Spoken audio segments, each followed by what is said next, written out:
Welcome to Aquarian Anarchy, everybody. I thought about doing some weird reveal where I like scan the camera to the side or something like that, but my little MacBook Air is not that sophisticated, so we are not going to do that.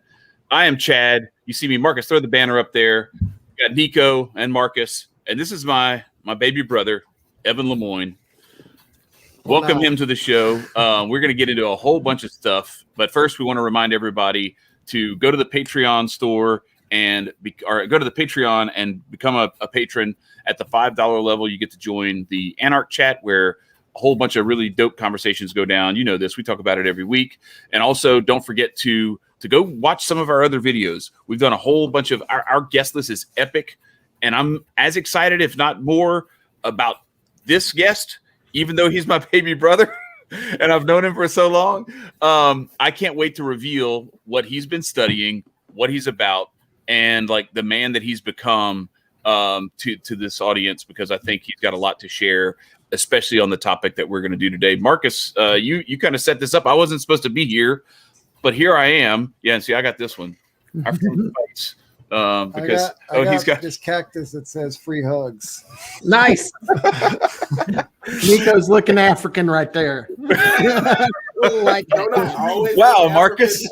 Marcus, you always have to be racist, don't you? Damn. European or Cuban? Like, when did the switch up happen? Right. I know. You became Cuban overnight, brother. Oh man. But anyway, so you set this up. This is the you and Nico were going to be by yourselves talking about spirituality. I see Hotep Daryl is in the chat. Welcome, Hotep and Build, exactly. But give us a little breakdown about what we're going to go over tonight. Sure. Largely what I want to talk about is that we talk an awful lot about religion and spirituality, and we talk a lot about freedom and anarchy and those kinds of things. Tonight, I want to kind of talk about both. I want to talk about how they interrelate and the development of spirituality and tie them together, because if you think that we're not in a spiritual war, you are wrong. We are fighting evil in our lifetime. Just as an example, the CDC started pushing pregnant women getting the vax and starting to vaccinate children today. Watch your language. They're burning people's YouTube accounts this week. I know, let's not get killed before we get off the air. But at the end of the Use day, code language, right? I know, but and I forget because I'm just frankly an anarchist, and I say what the hell I think. The stabbies, yeah. So at the jab. If you will, they've been pushing it on younger and younger folks, and ultimately, what that means is that they are experimenting on children. Because if an adult chooses to get a stab, then that's on them. They made that decision. That's their decision, and nobody can. I don't personally hold it against anybody that does. I'm not going to. It's a line I won't cross. But ultimately, that is evil, and I'm going to use the word evil. And we are fighting an enemy that wants complete subjugation of the entire populace, and that has to go to their soul. That has to go to their innermost being. And so the battle that we're fighting, the picture that I used for the cover of this is the Tree of Life from the Kabbalistic system of Jewish mysticism. And the idea is that you climb that tree of life to the top. And in the picture, I have an anarchy symbol and what have you. You can't get to that top if you are not free. You can't. It is impossible, because you have to have made personal decisions and personal choices to get there. And you have to have chosen to be a good person. And that journey, if they can stop us from being self-actualized, no matter what the religious belief you have or whatever the political belief you have, if they can stop you from being self-actualized, which means an understanding of not only who you are, but where you want to go, if they stop that, then they win. They win by stopping us, by disconnecting us from the source, whether you think that is nature or God or both. And so that's what I'd like to talk about tonight. And one of the things that I personally find enlightening is conversations like these. We had one with my brother-in-law Aaron, and we had one with Mark Kreslins, and we've had one with Donnie Smith about different religious views. Because it's not going to take one religious idea to get us across the finish line. We're going to have to work together, just like we talk about uniting anarchists or uniting hoteps, uniting people that believe in freedom. We need to start uniting religious people as well. You can believe you're right all day long. That's why you believe what you believe.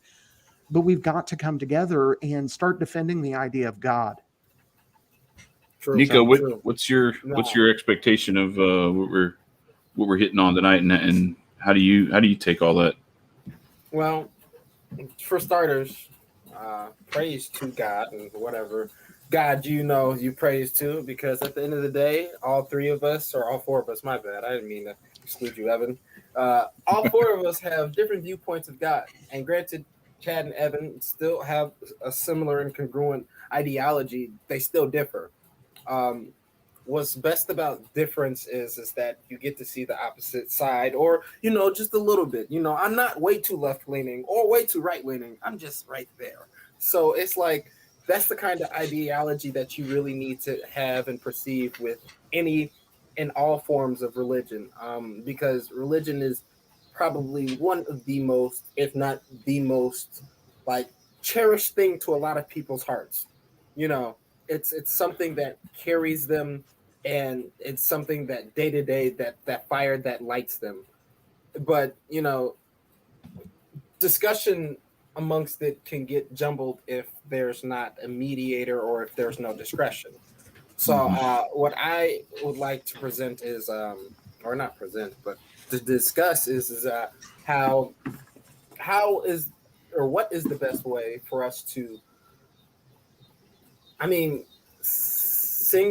put into singularity of all religions, so we can get one viewpoint, so we can still stem off to our own. But what's the major consistent, variable that we can take and continue to give to other people, so that they don't have to feel yucky, like, oh my gosh, he's a Christian, or oh my God, you believe in Buddha? That nigga stink.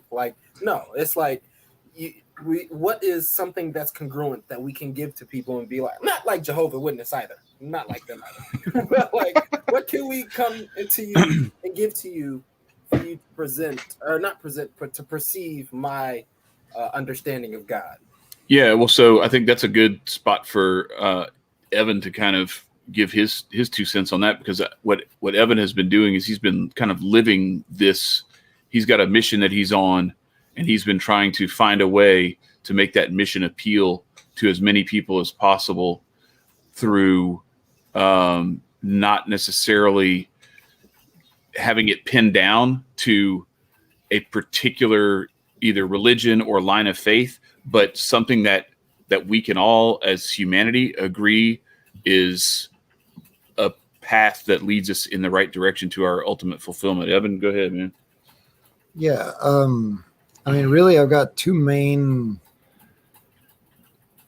I'm kind of a big fan of two different really big ideologies, so to speak. I don't really like to call it ideology, because ideology to me is something that's goes, often it's irrational or anti-rational. So I like, I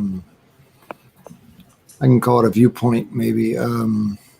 But one of them is called the theology of the body, which is definitely more of a Catholic point of view, but I think it can be understood by just about any Christian denomination, and even by other religions. I think that we can find a lot of common ground on that, and that we have in many conversations.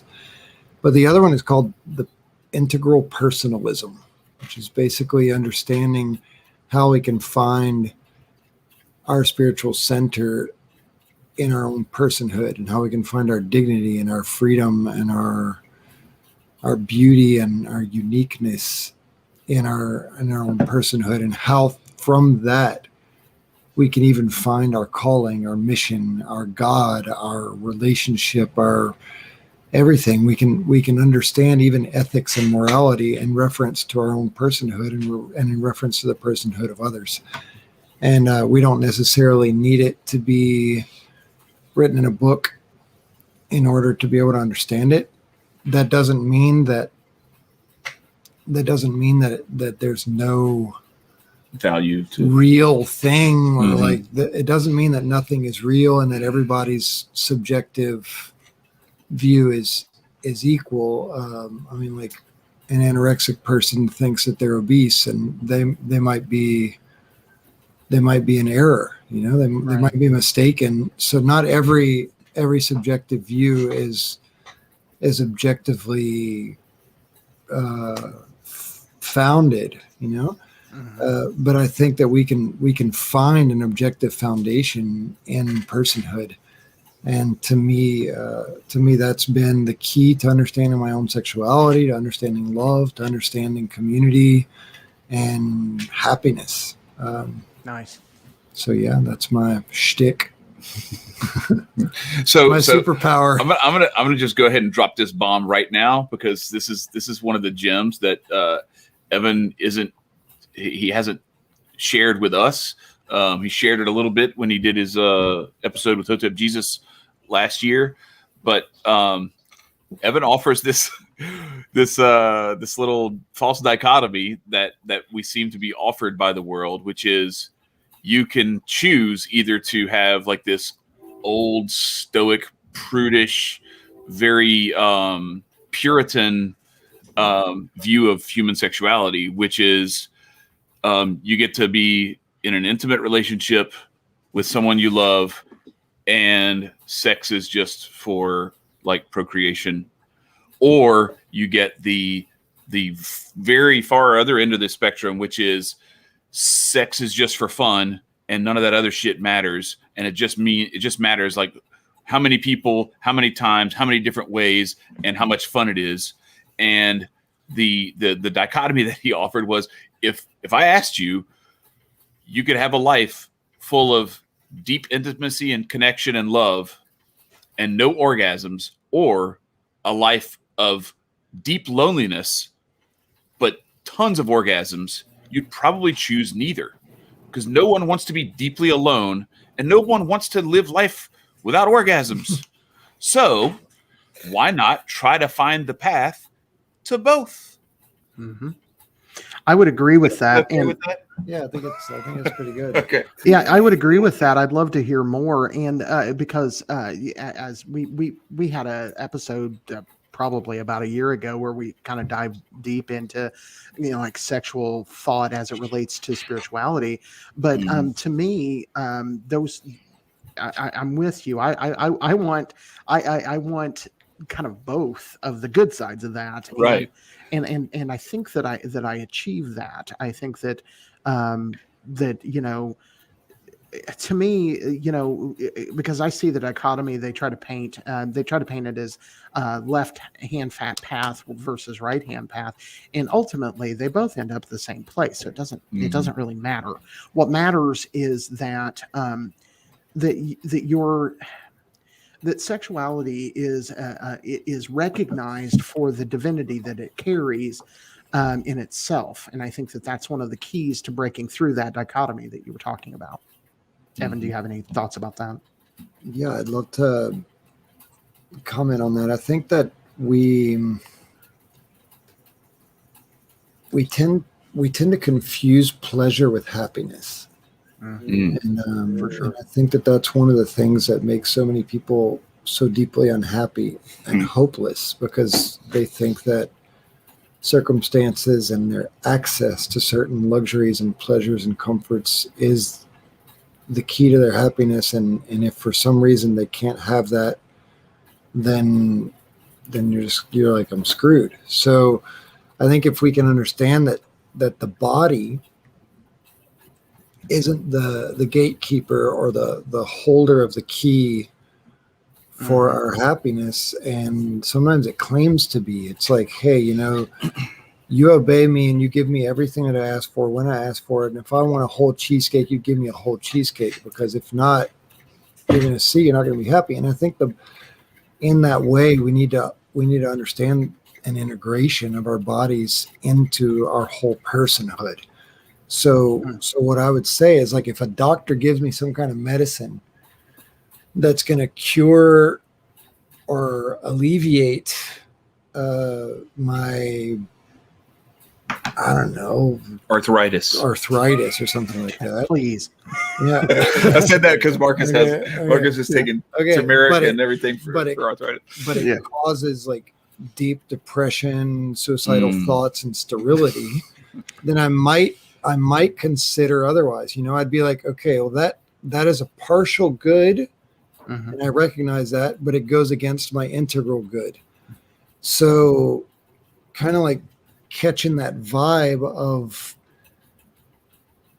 happiness and pleasure are not the same thing. The integral good and the partial good are not the same. Now, it doesn't mean that they're against one another. It doesn't mean that you have to sacrifice the partial good always in order to achieve the integral good. There are tons of partial goods that work toward our integral good, but there are a whole lot that don't.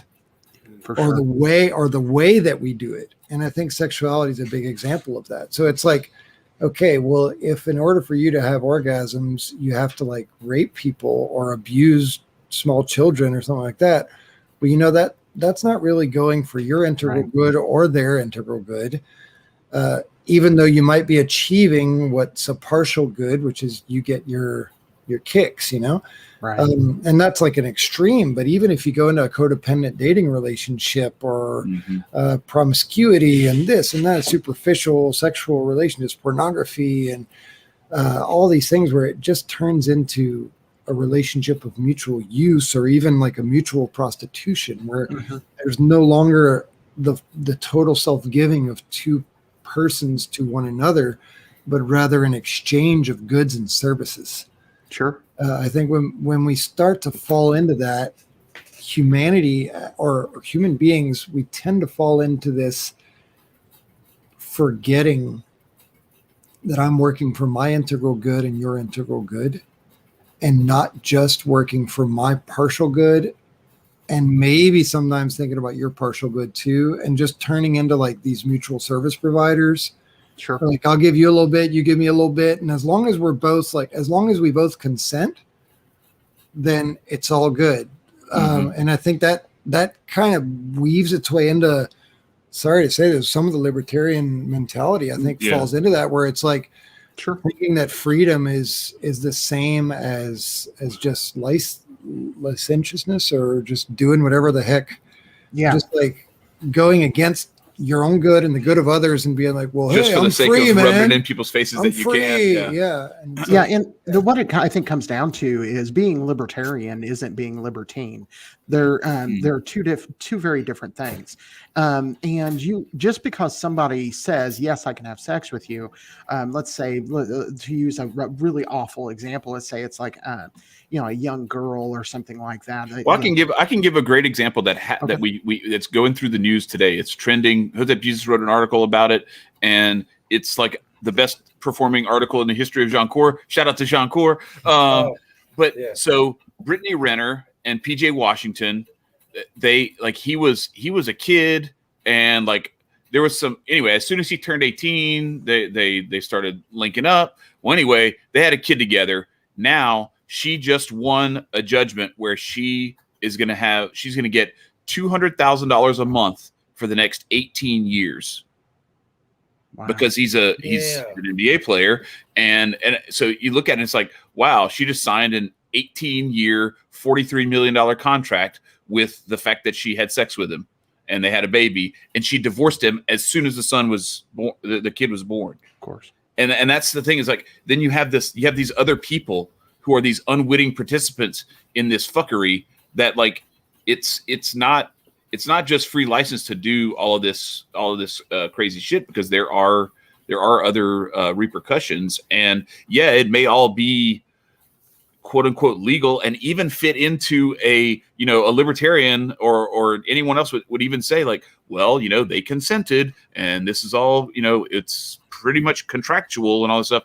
It doesn't mean that it's right and that it's Right. good and that it's going to lead to their ultimate fulfillment and happiness. For sure. There are libertarians that are dick bags. The bottom line is being a libertarian doesn't mean you're immune to being a dick bag. And just because I say that I respect your right to do pretty much whatever the hell you want if you don't hurt nobody, that doesn't mean I think you should do whatever the hell you want.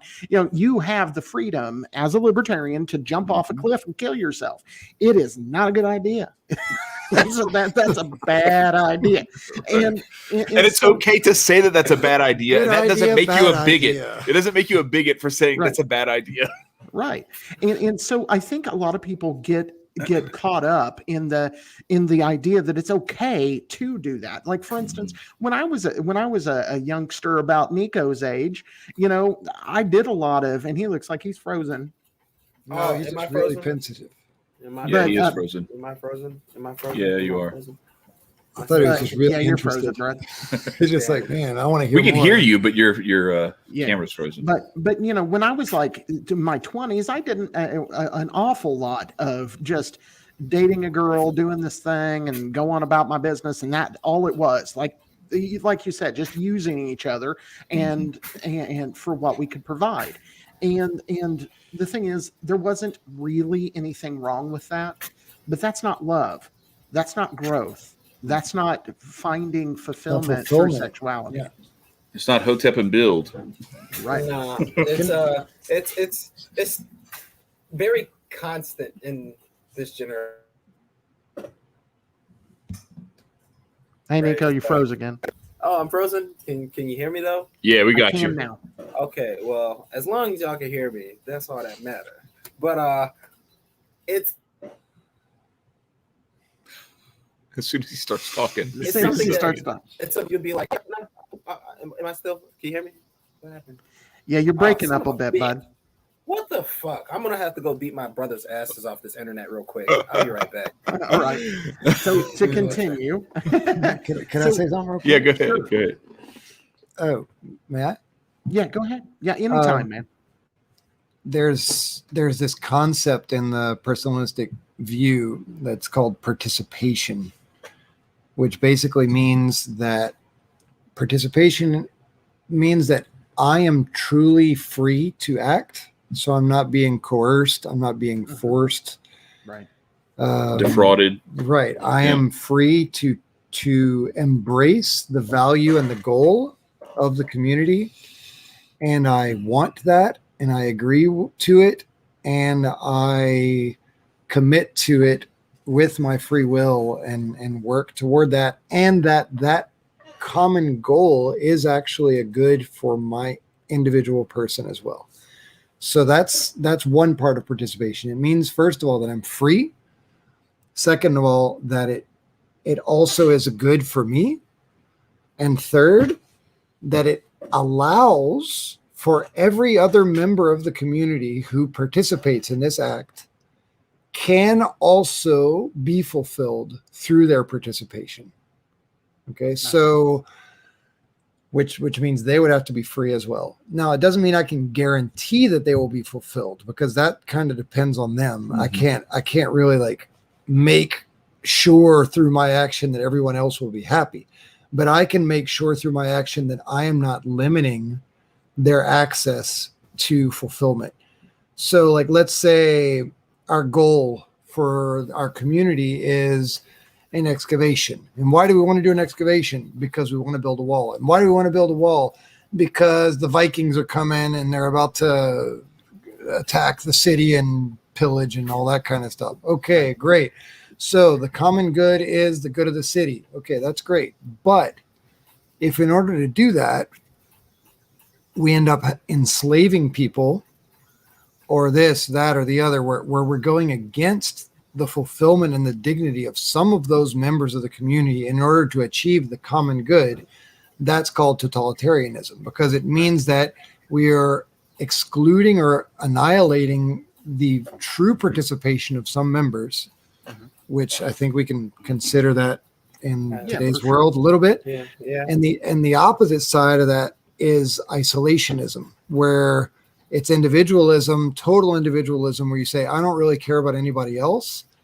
I just want to protect myself from the community.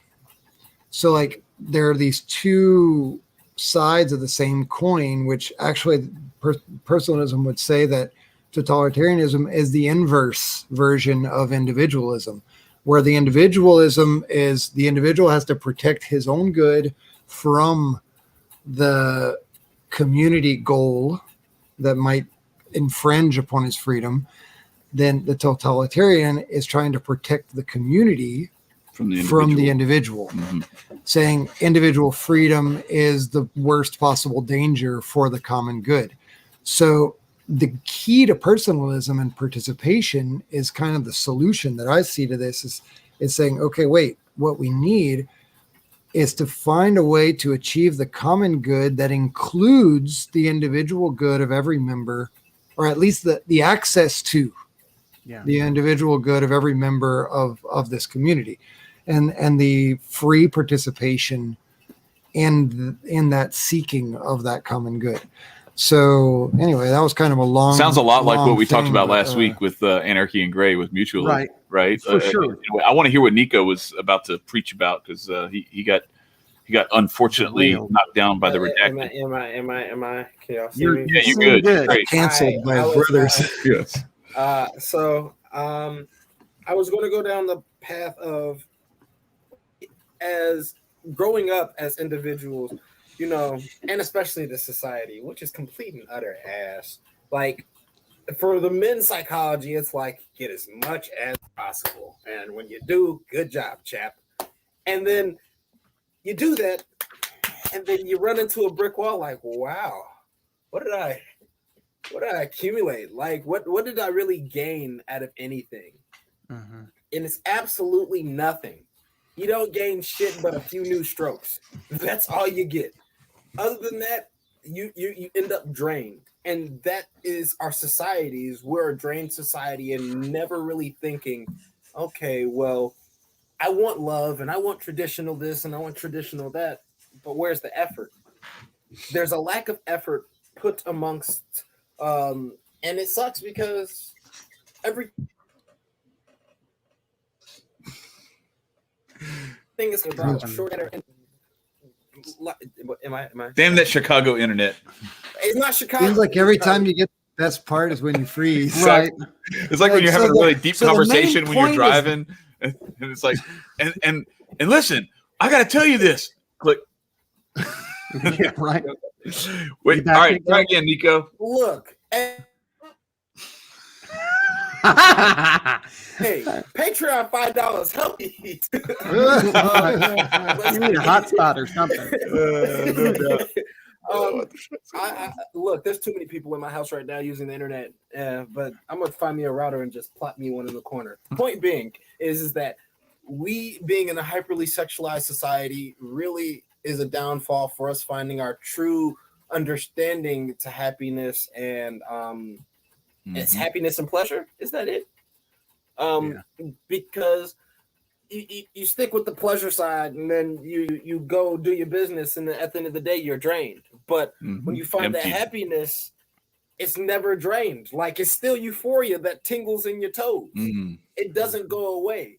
You know, when you're able to have that communication, that bond, it is so what's the word am I looking for? Refreshing. It's truly refreshing. Like, granted, you sit in your car after a long days of work, like, damn, I gotta go deal with the house and all that. But when you get back in and like you get back in the groove of things, it's beautiful because that's just how the system is of a household. It's unfortunate that we are stuck in the idea of, sorry, OnlyFans girls, but y'all content is slowly depreciating this world. But it's like, prostitution isn't the only thing that's like ruining this world, but it's like the sole fact of it doesn't help us go anywhere. It really doesn't. It just helps us dig into a deeper cycle that, you know, men can't really fall out of because they're addicted, and then society keeps pushing it onto them left and right, and then guess what? You're stuck in the cycle. It's something that we have to pedal for and teach the youth especially taking them off like video games and shit. Like, nigga, go read a book. You can't see titties in a book unless you read some Exotica. So it's like, Oh my god, I'm sorry, I'm a little loose today, but it's all right. It's like you. There's a lot more things that could be provided that the individuals can provide for each other and help towards getting towards happiness and euphoria. But instead, we're all, not all, society's on a downtrending path with some big old cleats, metal spiked cleats, I should say. So that's my rant. Well, and I was so doing a little research for our guest who's coming up this Sunday. I went and looked at some of the stuff that Vin Armani was talking about. And he was talking about how like some of this stuff like Instagram and all the like button and all that kind of crap, that this is Snow White. This is Maleficent, who used to be the beautiful little happy girl who was frolicking around in the meadow, and now she's getting a little older. And she looks in the mirror. She looks at her phone. She looks at her IG account and says, "Oh, somebody else got more likes than I did. I want to kill that bitch." and by the same token, you have what we've done also is we have to your point about like emptying ourselves. These guys are, instead of finding actual interactions with women, they're looking at this stuff online, they're watching porn, and they're doing shit with themselves, and then they're empty. Yeah. And they're left depressed and sad, and they feel like there's something missing, and they feel kind of like a loser, because it's like you settled for a facsimile, you settled for the photocopy, and you didn't get the real thing. And then they even break their ability to connect. Right, it's exactly. It's not just I didn't connect. It's like taking the plug from an electrical socket, taking the plug and just like banging on it with a hammer, and it's all like bent up and everything like that. And you're like, all right, now go plug that shit somewhere. Right. And it's like not it makes work. Like what I wrote in my article today. Like it makes you soft, and soft doesn't work when you're trying to do that.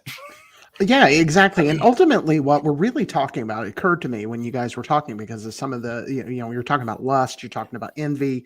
These are the 7 deadly sins. Yes. Every bit of this is the 7 deadly sins. And the thing is, all of those 7 deadly sins have a counterpart. And, lust and love are not that different. They're not that different.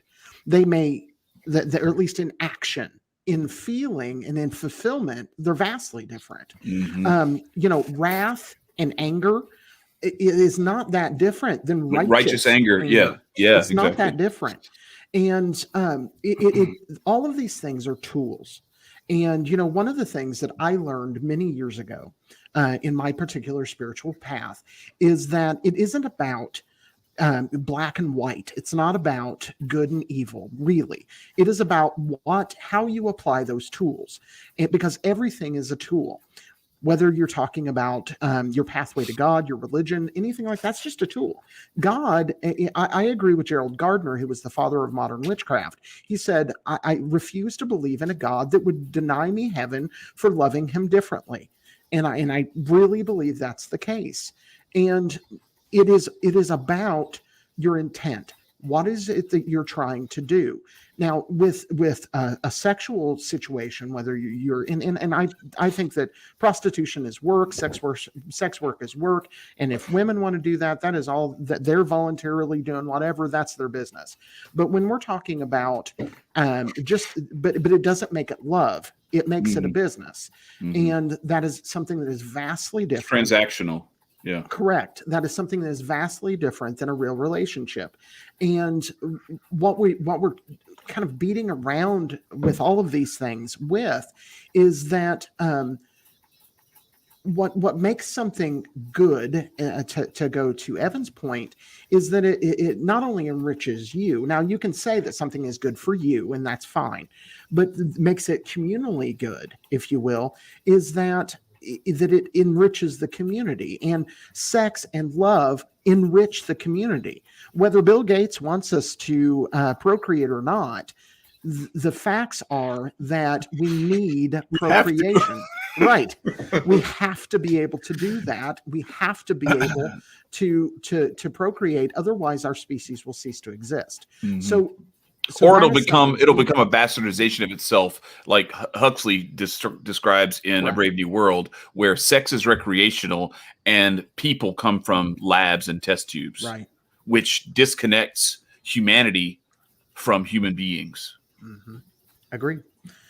And I think that people might say, well, you guys said you were going to talk about spirituality. What does sex have to do with that? Everything. Every single thing. Everything.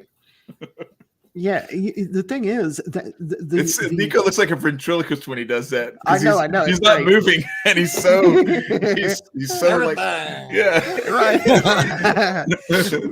but ultimately, we are trying to, at least most people are trying to get with God. When they're talking about spirituality, you can use the sexual symbolism all day long, and uniting yourself with God, those kinds of things. And in some spiritualities, such as Tantra, they actively seek to unite with God in that way. But all of this is one of the things that I've shown Chad recently was I introduced him to Joseph Campbell, and sexuality it cannot be divided from human relation. It just can't. It's part of not only our physical being, but our intellectual being. It's part of who we are. Yeah, when he started talking about G'day on that series, I was like, I know exactly where this is going because Marcus has already told me this stuff. So, but yeah, I mean, it's so interesting to look at this through, and that's why I wanted to have Evan on too, is because coming at this from the face. I mean, we're both Catholic, raised Catholic from the cradle to now, and it's been a challenge, I guess, for him doing the work that he's doing, because he's trying to teach people about human sexuality in the way that he's been describing, in the way that we've been talking about it here for the last, damn near 45 minutes, is reaching people who either don't connect with the Catholicity of the teaching, or who are actually turned off as soon as you start talking about, like, well, this is from, Pope John Paul II said this, and they're like, oh, I'm done. I'm out, So trying to make it to where it's relatable to as many people as possible, because the important thing is the future of humanity is on the line here. And what we have seen is, and this is one of Evan's mentors, Christopher West, actually described this as, we are in an eclipse of the body right now. The human body has been obscured, and the purpose of the body has been obscured to be in such a way that, like, some people will look at human sexuality and they can't even see what it actually is, and they think it's gone away. Like, they think that the purpose for all this stuff is gone because it's been obscured by some of this other stuff that gets in the way. What's that? It's fluid. Yeah, it's all this stuff is fluid and everything. And the reality of the matter is, the future of humanity relies on the ability to kind of bring it back to that connection. And that's what I loved about the Joseph Campbell series with Bill Moyers, was that I can't even remember the name of it, but it's great. It was like $12 on the iTunes store. Watched the whole thing this weekend, and I'm going to watch it again before we interview Vin. Yeah. No, I know. All right. So, but I'm telling people, look, it's really good. But across all these cultures, all these religions, all of these different mythologies, all of these different fables and stories, the moral tends to always gravitate back towards something along the lines of G'day or Newt, where it's the death, the burial, the birth from the earth of that, the resurrection, and then the hero's journey, and then back, and then some sort of death along the way, and then a rebirth into a changed man or a changed woman, and then the journey continues, and then the heroism comes with the victory, and then it's back to death, burial, and rebirth, resurrection. And that that life cycle is under threat, because what we're in the process of seeing is that there's an attempt to rewrite genetic code and what human beings are and where we're headed from here. And I tweeted this out yesterday. I think the real pandemic is the declining birth rate. Like we're going to have a society of like when the old people continue to die off, and they've been dying off more, here recently. There aren't enough babies to replace them. And yeah, I know there are people who think the world's overpopulated, but if you walk around outside and you see some of the places that haven't even really been touched by human feet or hands, nowhere near it. And we're all made of what the earth is made of. We would each have, if you only count the land on the planet, and if you think of the number of people, I think it's 8.9 billion or something like that right now. But if you divide that by the amount of land on the planet, not water, but land, then we would each have, I think, 18,000 square meters per person. I don't know what that means in acres, but it sounds like a shit ton. To each other. Yeah. We need a community. Right. That sounds like my 40 acres in a mule, damn it. That's right. No, I actually want to hear Evan's process from how life and death are connected. Granted, Chad just bit bombs, or I can't say that, gems, but what's your perspective on it, Evan? Life and death. I mean, it's kind of weird. I don't like believe in death the way that a lot of people might believe in death. I think of death as a transition from one type of life to another type of life. So it's hard for me to really consider death is death, like non-existence or the end of life or the end of existence. Can you help me out with that? Change the ideology from death. So what is the creation process, and why is our ending connected with our beginning? Okay, yeah. All right. I'm gonna go with trying to see the world in 3D. That's a good way to see it. Which means first D is our pause. No, I'm sorry. First D, that's all I got to say. So, hey, this is where this is going. Like, this is how we do here. So, just fucking get used to it. Anyway, no, that's not what we mean. That's not frozen. Yeah, that's not what pause means. But anyway, go ahead. I don't know what you're talking about. Evan lives in Guadalajara. He doesn't have any idea what pause means. Yeah, but I was pausing while you were still going, and Mark and you still thought that I was frozen. Nico, we're on the same camera, bro. I was like, why is he frozen and Chad's moving? Because that's how fucking good I am. God damn it! I don't stop.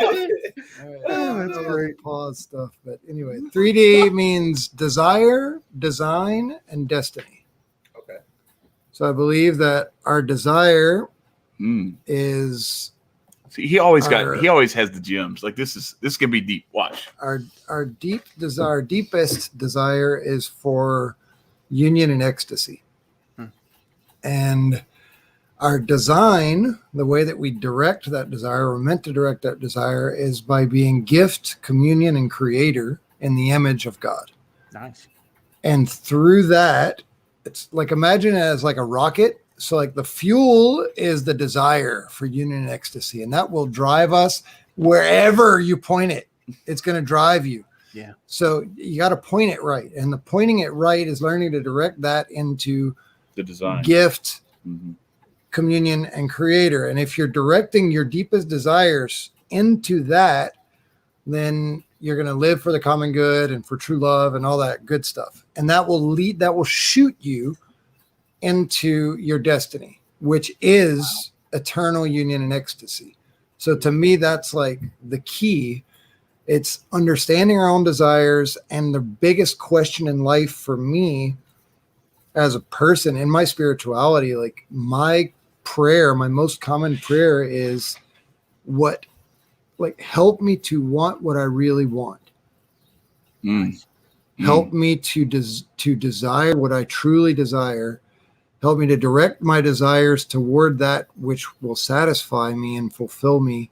Because like I might feel it sometimes like I'm in the middle of the ocean dying of thirst, and that my only option is like salt water. And I'm thirsty. I'm like really thirsty. And I'm like, oh, but I need that prayer at that time. I need to pray and say, what am I really thirsty for? Yeah. It's not enough to know that I'm thirsty and then I'm free and I can drink whatever the hell I want. It's like, yeah, I can. Sick. But You'll dehydrate. But if you drink a gallon of salt water, you're going to pee out a gallon and a half because your kidney's only capable of processing 2% of salt in the water, and the salt water's got 3%. So you're getting that extra percent floating out there, and you end up having to dehydrate your own body in order to make up the missing water and all that kind of stuff. And I think the same thing happens in our lives. Like we often go for the partial good that ends up dehydrating us of the integral good of our person and of others. And all we do is we raise up the flag saying, and I'm free to do that. And it's like, yes, you are. But the more you do that, the less free you truly are, because you're not taking full possession of yourself. You're allowing your own whims and superficial thirsts and desires to overpower your rational ability to understand a path to fulfillment. You're allowing like your whim and your little appetite to pull you away from satisfaction. Right. And I think what Chad was talking about earlier is like this puritanistic vision or view. It's like the puritanistic way is saying, all right, let's reject pleasure and the body because pleasure makes people do bad things in favor of some holiness or something like that, which I think is counterproductive. And then the other possibility is like the permissivist or the libidinistic or whatever, where it's the opposite, where it's just like libertine, do whatever you want. And it says, okay, we're going to sacrifice your personal fulfillment for the sake of trying to satisfy all of your superficial appetites. And what personalism does is let's go for both. Let's go for every single one of your appetites, but let's understand it deep down and to make sure that, yes, we're going to satisfy this appetite with real water, with fresh water, and we're going to find things that not only touch on your superficial appetites and desires, but actually lead you to the integral good of your whole person and true deep satisfaction. We're seeing that a lot this last 18 months, where you have, instead of, hey, drink a lot of water, eat fruits and vegetables, take vitamin A, B, C, and D3, and get some exercise. Instead, it's been stay in your house, shut in, cover yourself up, cover your face up, covering your crap in from breathe Walmart. your own shit back into your mouth. That your breathe your body, boogers, breathe your boogers. Right. Make sure your nose is covered as well. Make sure your nose is covered so you can breathe your boogers. Exactly. There's a reason that shit gets exhaled, and it's not just because it has to make room. That's the respiratory version of eating your own excrement. Exactly. No, that's what Busta Rhymes said. He's like, you might as well go into the toilet and eat your own shit. It's the same thing. But anyway, Ayn Rand said you can avoid reality, but you cannot avoid the consequences of avoiding reality. And that's the thing that I think where we've hit is that some people they're like, I'm free to run head first into this wall. Like, you sure as fuck are. But And can I watch and it's video? Can I watch your video? You suck, Marcus. You're so evil. No, I'm just joking. Marcus is one of the sweetest teddy bears in the world. Pause. But anyway, somebody else was going to say something. Marcus was about to say something. Okay, my bad. One of the things, and maybe it was Nico too, and I'll toss this over to I Nico. can't tell because Nico can't move. Hey, look, Right.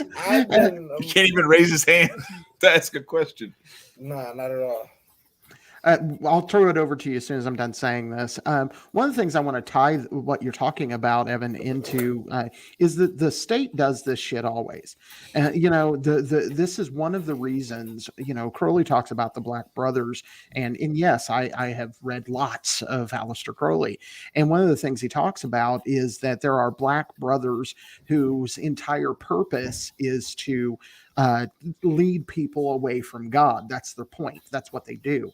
And you won't find those places in a satanic church. I don't like Satanism. I don't like Satanism. The people that worship Satan, I think it's stupid. But you're not going to find those people. They don't have that kind of power. You're going to find those in the halls of government. And what government always offers is they offer, we'll protect you if you give up everything you have. It will protect you if you do give up this, that, and the other thing. It is always that lesser, thing. Whereas the solution, though, to go to your to a similar idea to what you're talking about is voluntarism. You get cooperation. You get voluntary cooperation. You need a community to, for instance, you're not going to be able to put in, it's going to be very difficult for you to put a barn up by yourself. But if you can get your whole community to do it, you can do it in a day. And then you can help them with theirs when it's their turn. Correct. But it needs to be voluntary. That way it is a community. It isn't slavery. It is real. And that's the kind of ideas that we're talking about. When we talk about anarchy, we aren't talking about a lack of individualism. rules. Right. We are talking about individualism, but you're not talking about individualism. But we are. We're talking about individualism, but not for individual's sake. We're talking about respecting the individual so that he can make his choice. God gives us choices, and he doesn't give us choices so that we can always follow what he tells us to. He gives us choices so we can make mistakes. I would call it different. I'm sorry. I would call it different. I would call what you're saying, I would call that personalism. Okay. And I would call it individualism is when it is just seeking I'm just trying to reach common terminology. I'm not saying you're wrong. Like what a kid does when a kid refuses to eat when you try to feed them, and they're like, you can't make me eat. Like, I'm not going to eat. And it's like, that's cool. Like, I get it. That's the only thing you can do to like exercise your rights. Your freedom. I think you really need to eat.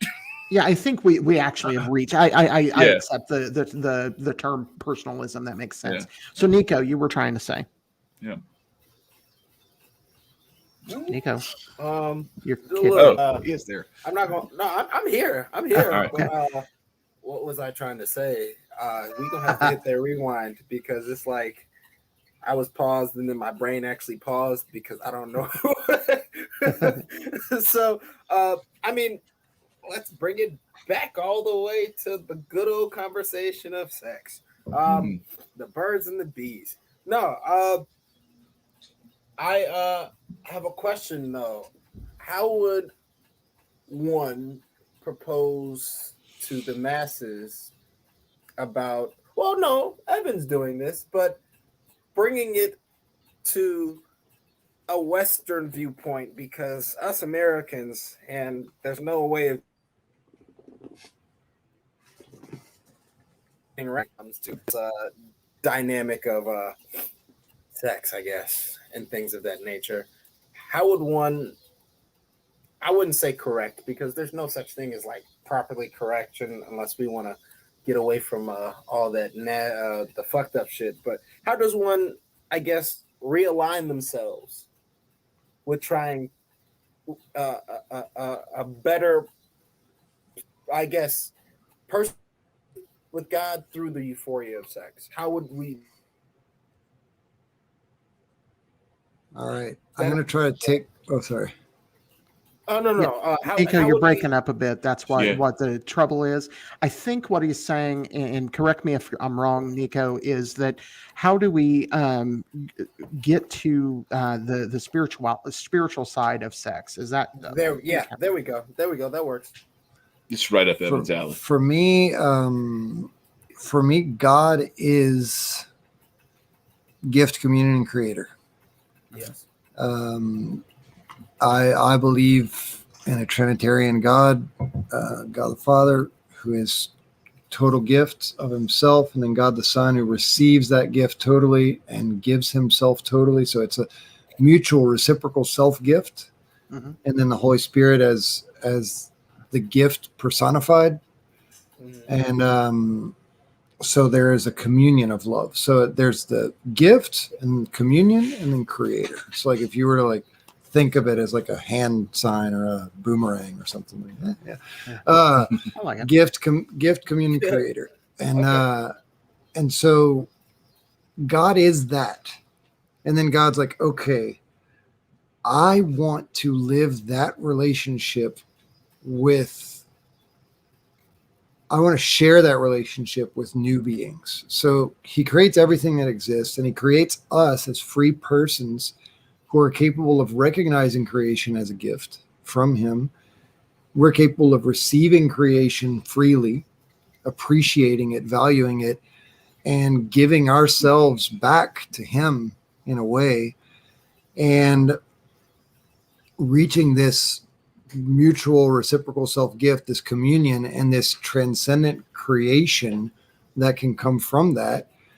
And so he's like, okay, wait, that's my plan, but how can I possibly tell them that that's what I want, like for them and for us? Like, how can I explain that this whole like creating the universe and everything is a marriage proposal? How can I possibly Nice.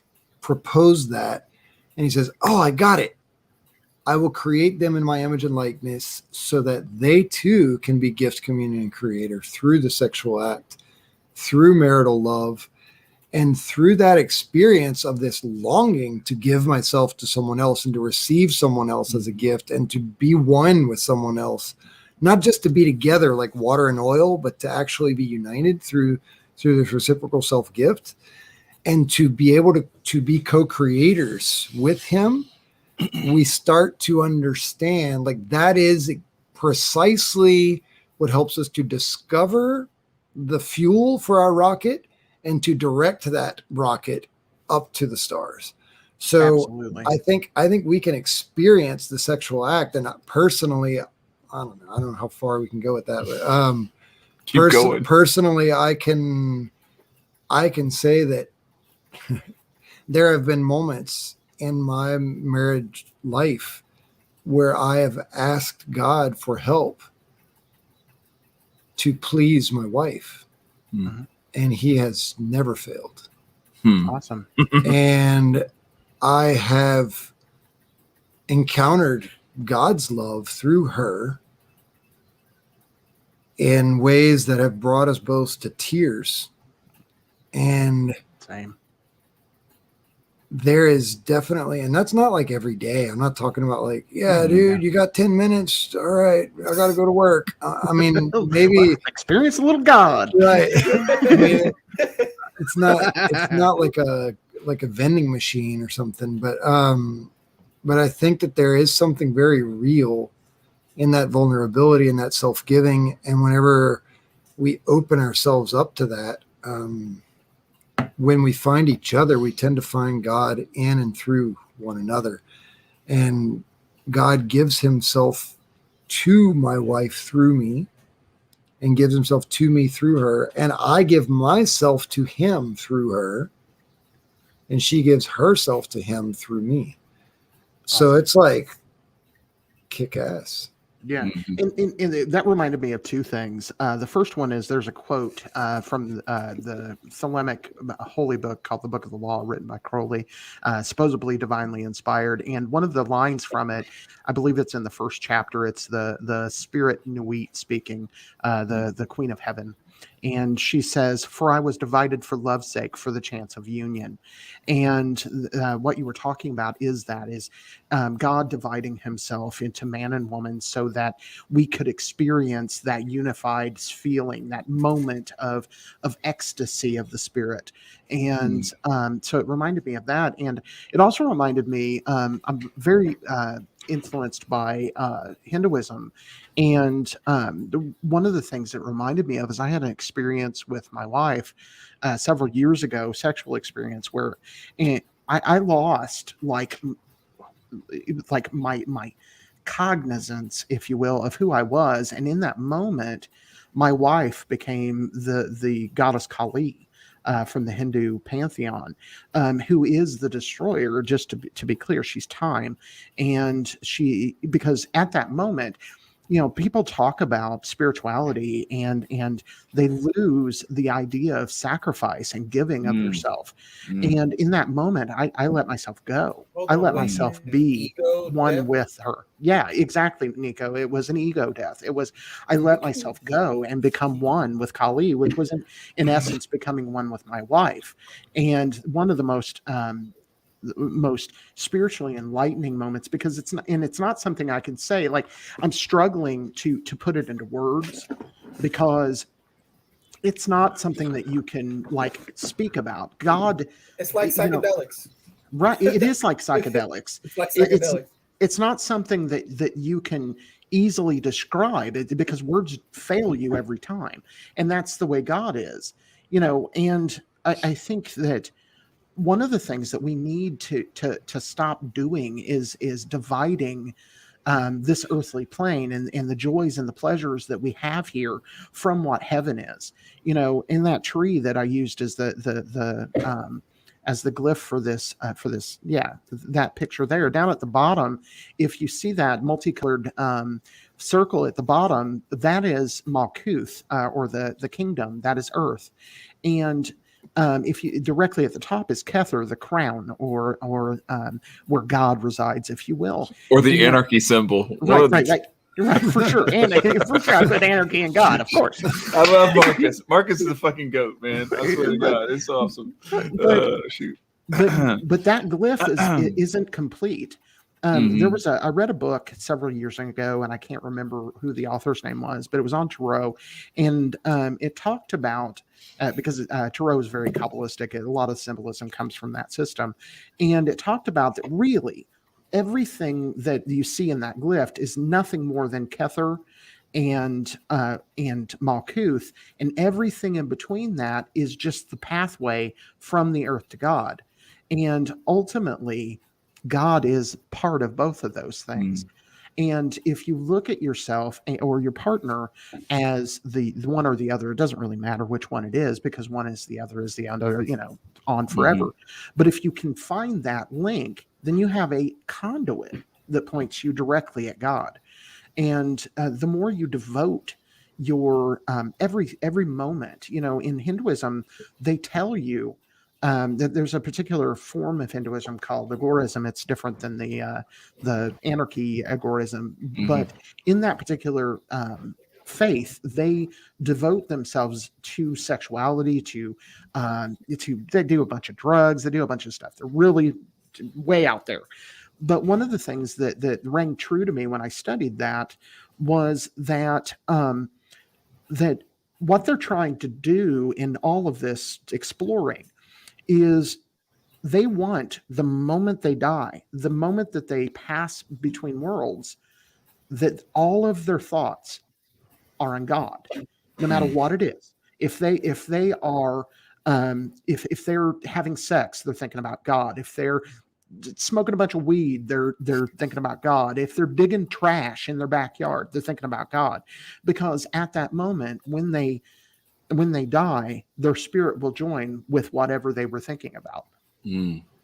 That's funny, because remember what Christopher West used to say about somebody asked him, like, well, what if we don't want the Holy Spirit in the bedroom with us? He's like, it's already there. So you might as well. Well, I mean, I think that's live like it. There's like three different ways of living that. You can see God as this weird, like, peeping Tom which is very uncomfortable. I mean, I've Right. known people who have covered up religious terrible. symbols in order to have sex, and it's like, dude, you don't get it. The other is to invite God to participate, so he becomes this flame that ignites each member of the couple and is kind of like this fusion or like a welding tool that helps to fuse the two together. Sure. Or you can go even farther than that, and it's where God invites us to participate in his divine union. Nice. So like it's kind of like opening up the clouds and being like taking that little wedding bed altar that you got there, saying like, hey, you like that? Come check this out, and like lifting us up. Nice. Saying come get a taste of what you're called to for all eternity. Yeah. And I think that can be beautiful. And what you were saying of thinking of God all the time, there's a common phrase in what I believe, which is called pray always. And that doesn't necessarily mean consciously think about the divinity at every moment and direct every thought and word toward him. No, it means living in him and responding, because there's like this inner voice within us in our own consciousness. Like our consciousness has the ability to capture values that are in the real world, the objective reality, to like interiorize that, reflect them in our own. Like if your consciousness were like a mural that you're painting, and you get to like paint that with all the things that you're gathering from the world around you. So it's got this reflective ability, and then so lame. You lost it. No, it's the same word in English, and What it's is two it? different words in Spanish. What is it in Spanish? Tell me the two words in Spanish, and I'll help you translate It's them. the same thing. The same word in Spanish? Yes. What is it? Reflect as like a mirror image Right. of, and then reflect as in to think. about ponder. and Yeah. ponder. Okay, so Okay, what's wrong with ponder. that? Okay, Yeah. ponder. All right. See, so I told one you I is, could help. That's one what I'm is here a- for. One is a reflective function, and then the other one is like this reflexive function, which is more pondering. So we're able to like sit down in front of that mural and kind of look at it and I'm gonna take a and selfie check real it out quick. and see what's going on there. And within our consciousness, there's also a response to the values that we find there. So like if there's like an old lady in a wheelchair getting rained on, and I have an umbrella and I'm walking across the street, in all of that, if I somehow capture or consciously apprehend the value of her being, of her personhood, there will be something in me that says, you can and you should help her. Nice. And so like living in obedience, not to a voice that comes from the outside, but living in obedience to a voice that is within me, but that is not an individualistic voice of, I don't care about anything or anybody. I don't even care about myself. I just want to have fun. It's not that. It's a It's not voice. nihilism. Right. Yeah, It's a- it is. It is. It's a voice that's saying, this is what would be good for you. This is what would be good for that person. This is the way to respond to this ethical, aesthetic, or truth. This is the way to respond to the value that you are discovering or that you are encountering. And that's called the moral conscience. It's not like the Jiminy Cricket thing necessarily. It's my own voice, but that's based on the real values that I have discovered and that live within my consciousness because of my ability to know. And that's like, that to me is pray always, to live in responsibility, responding to the value on an aesthetic level, on an ethical level, on a truth level, responding. Peace. Yeah, that's good shit. Yeah, for sure. And this is the kind. What's funny is, I so often find myself just raging against the machine, if you will, and being upset at government. But this is the shit I want to do.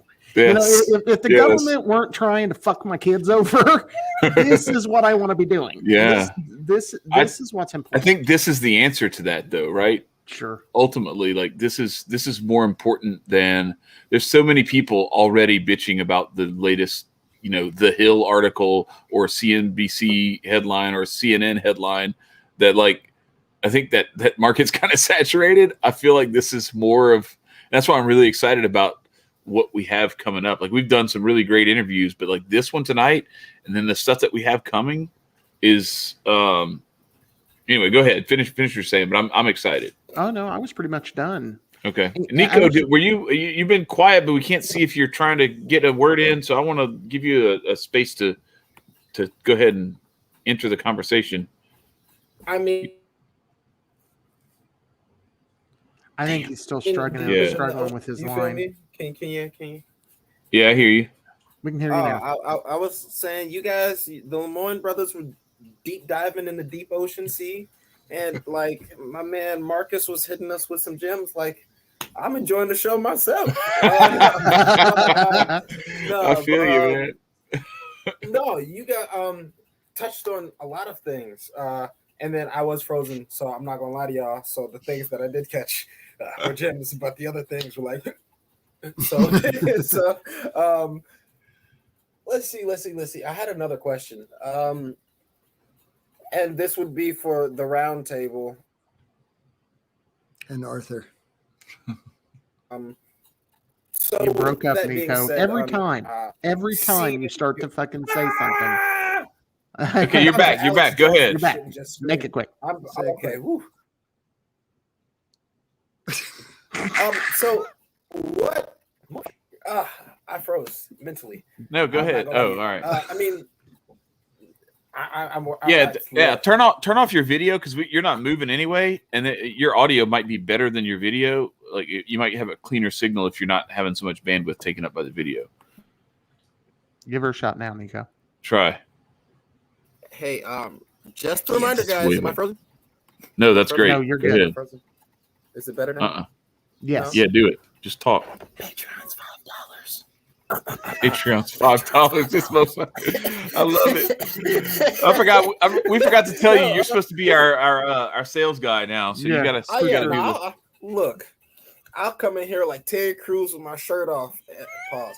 And I'll have like a motherfucking little bow tie on me. Like, come on, let's buy this shit. Okay, so look, we've been talking about God and how he represents sex now, or God. What about the opposite of that? The devil. Are there any positive aspects? Because, we only see the devil as, oh, he ain't but he don't pay. It's a good idea. Yeah. Go ahead. Keep going. I'm not saying it's a good idea, but like I said, with seeing different viewpoints, what can we gain from, I guess, his raunchy, wild ass life, and then integrate it into being better people ourselves, if that makes sense? I thought it was interesting to hear Joseph Campbell talk about the understanding of the devil from let me try to see if I can reconstruct this properly. So the story goes that Lucifer wanted a kingdom of his own, like challenged God or whatever to that degree. This is where some of this stuff comes from, and so didn't want to, basically wanted his own kingdom, so he was allowed his own kingdom, the kingdom of hell.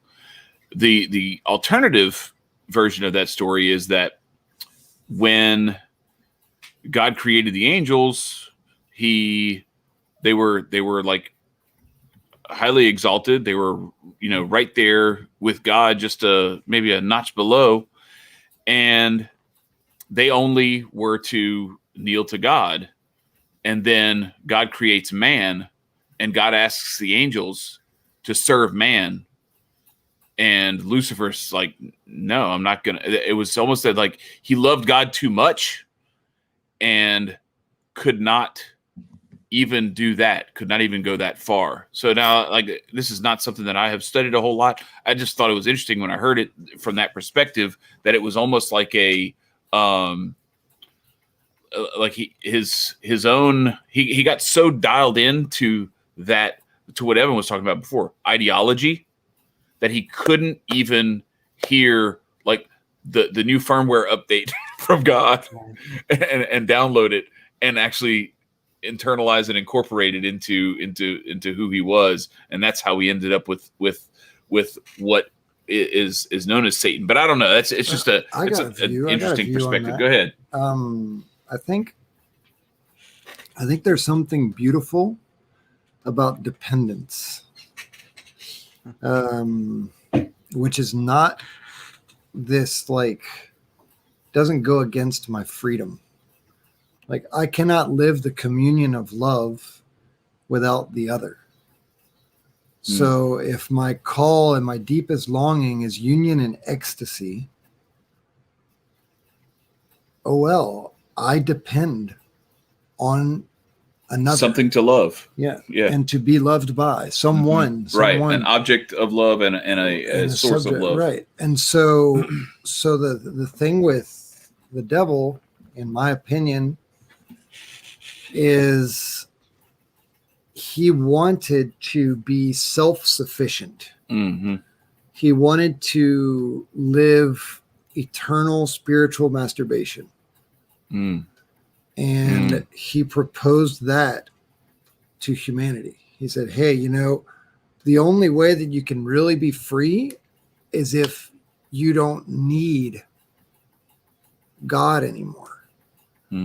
So it was like basically kind of telling somebody who's married, just being like, hey, screw all that relationship stuff. Just go to the bathroom and go beat off. I mean, screw all that working to connect and all that. So just go do your thing, man. It's all good. And you don't have to buy a dinner. And actually, you don't have to do all that other shit. And actually, you'd be better off moving out, because she's probably going to complain if she catches you masturbating. So just move out. That's kind of like the devil's presentation of God, of saying like, the only way you can be happy is through masturbation, because you can't really depend on another person to love you enough to actually want to make love to you often and satisfy you.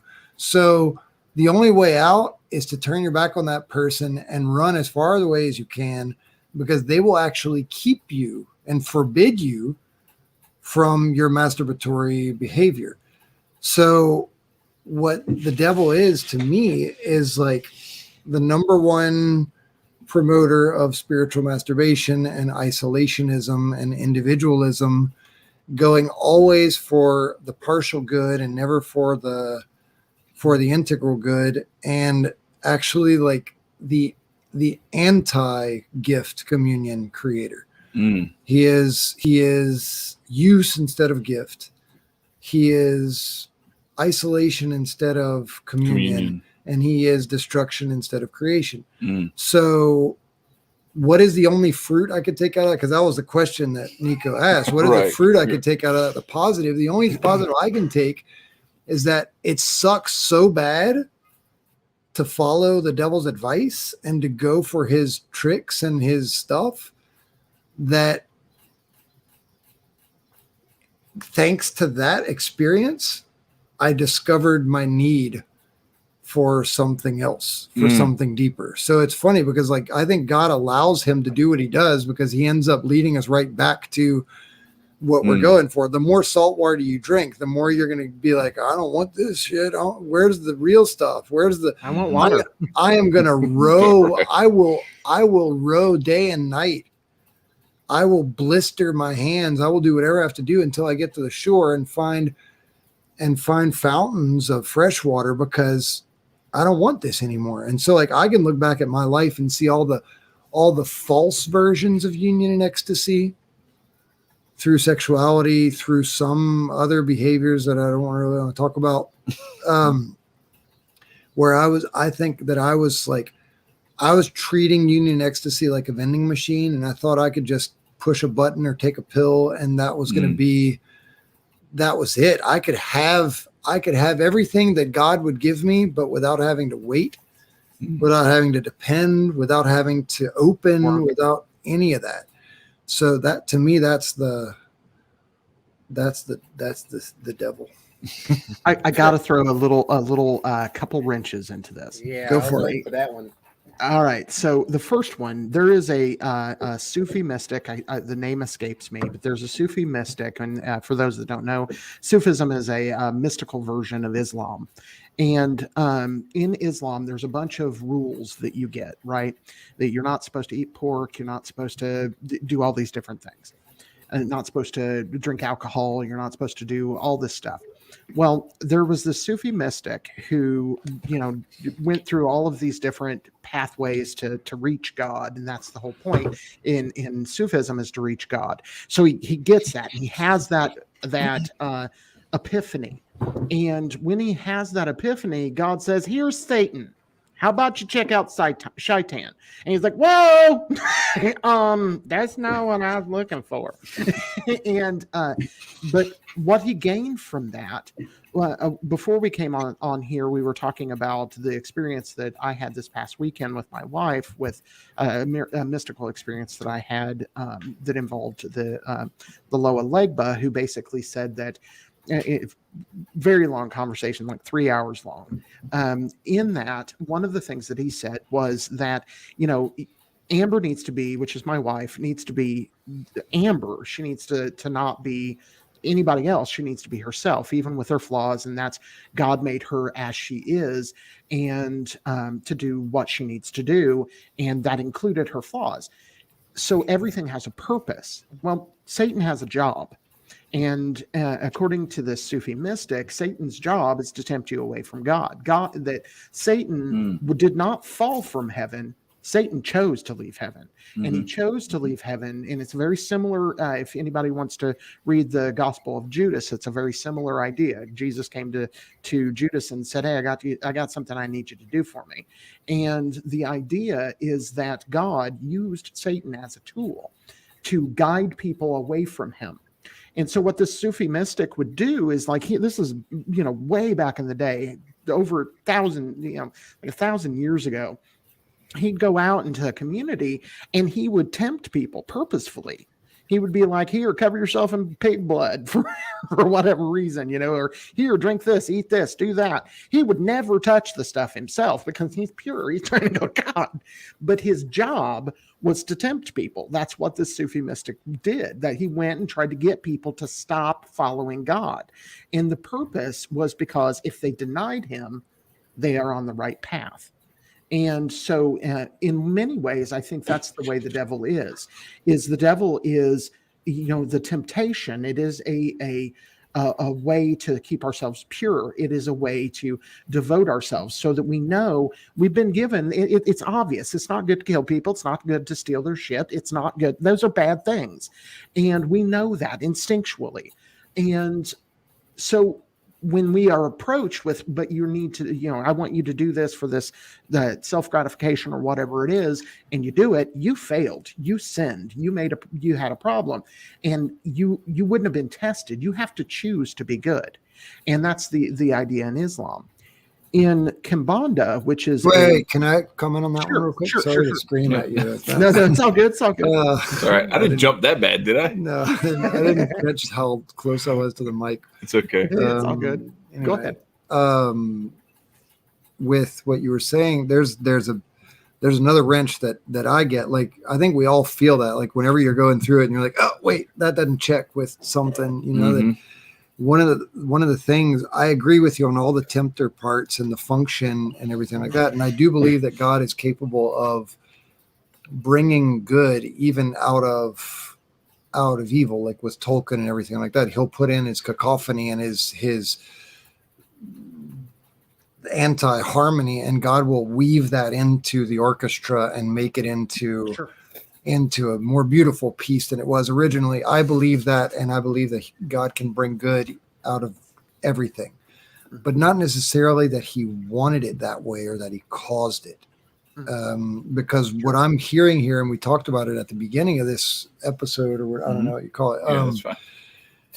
We talked about We don't call it episode. You're fired. Get the fuck out of here. I'm like, it's an episode. We were talking about it at the beginning. We were saying that participation means that I have to behave in this community in a way that fulfills me and allows for each person here to freely fulfill themselves through their participation. And it includes, and I believe that with the will of God. The will of God always includes the integral good of every person involved. Sure. So if you think of the devil as a person, and it's like, okay, look, you get to do this whole tempting thing all the time, and it's going to be, I mean, I think of like the devil's existence as pretty miserable. Like not like I mean, if it were God's choice, I would say he got the really, really short end of the stick.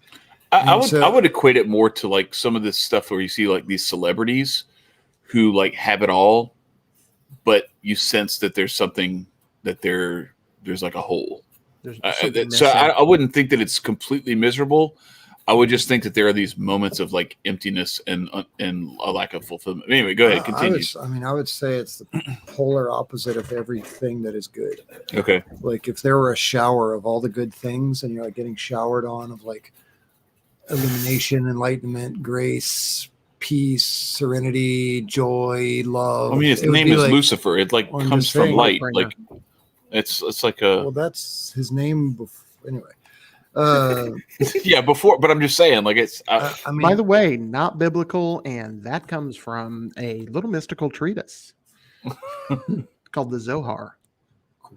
Marcus knows a bunch of shit that I never would have good. heard of if I hadn't met Marcus. I think for somebody to give a class of religious studies, it should be Marcus instead of somebody who only knows about one religion and says, "Well, I'm going to talk about this religion and mention a few others." And tell you how they're wrong. And how they don't equate to this one. Exactly. Oh, shit. It's so funny that you say that because that's like the next thing I want to do is I want to talk about how like this whole, especially the series that Marcus just had me watch or recommended that I watch that was brilliant, how it molds into what you just said. Go ahead. Well, anyway, even the phrase that you said that God uses. Yeah, you're right. To me, it's like it's God like allows personalistic heresy to me to say that God uses someone because it implies like sacrificing your freedom and your goodness for the sake of that he dictated goal, to him that he do that goal, instead right. of I got you. So to me, I could understand if he invites him to collaborate, right, in this way or something like that, but that absolute subordination that's implied by use or instrumentalization to me is like I can't. No, I think actually you and Marcus are saying the same thing. Right. It's just different terminology. I think every time I disagree with you, I'm just explaining different words and now that's a great segue to what I was about to say. All right, go ahead. Chad, I really want to. I'm sorry. You can segue in a minute. I really want to hit this. So ultimately, again, I think you're right, but I think the Gospel of Judas is a really good explanation to how this works because I glossed over it. In the Gospel of Judas, what more or less happens is God had ordained that Jesus would sacrifice himself for the humanity, and Jesus did that willingly, and his reward would be the arising into heaven at the left hand of God or at the right hand of God, and that he would, in all of that symbolism, but you get the idea. That's what Jesus got from that. And in the Gospel of in the Gospel of Judas, Jesus tells Judas, yes, you will be persecuted. This will happen. This is going to be bad. It is going to be awful. They're going to blame you for a bunch of crap that you did do because I told you to. And he said, there is no human that will hold a higher throne in heaven than you. And I think that ultimately all of this, every bit of it, everything that is here is only one stage. But this is the kindergarten for the rest of high school, and we are about to go to high school, and that happens after we are to PhD program gonna be a bitch, right? so ultimately, that's what where we're going. What I wanted to also bring to the table when it comes to the devil is the practices in Kimbanda. What they do is they recognize the passions in life, lust, gluttony, all of those things, and they say, how can we make those things also God? How can we do that and also make those God by making them holy in some way? So I think that for some people, and to be clear, I've studied Kimbanda, but it is not my primary focus because I can't go there. There are things in that path that I just can't do, and because I there's lines that I won't cross, and that's one of them. But I think that for some people, for instance, how do you tell a rapist how to get to God? And what you have to do is you have to say, okay, stop raping. There's a prostitute down the road. Go check that out. And I think often Pumbagiro, who is the goddess of prostitutes in Kimbanda, that's her job. Her job is to take a someone who has been abused and hurt and has gone through life and hates God, thinks that God is awful, thinks that God is just this evil, bad thing, and don't present them that, because they'll deny that every day. But you give them a prostitute God, and they might just, get a little bit of that. And then maybe 3 years later, they're out of doing that and doing something else. And so you're saying, you're saying they're like the spouse God. They're like the Glenn Beck of the on-ramp to anarchism eventually. Like they very similar, yes. They're like, look, I'm going to meet you where you are. You're in like a shitty place. I'm going to meet you there and start bringing you. But what were you saying about a spouse? I really want to get to the thing I was going to say, but go ahead. I'll let you. Well, it's instead of a prostitute God, yeah, a spousal, more of a spousal God. It's the fact, and even what you were saying about Jesus, like his prize being reaching the right hand of all of that God. symbolism. But I agree. But I think that the prize for me, this is a weird image, but let's see if we can go there. Jesus suffering on the cross was like paying the dowry for his bride. And just being like, I am willing to go through all of this. And I think every man lives it in some way.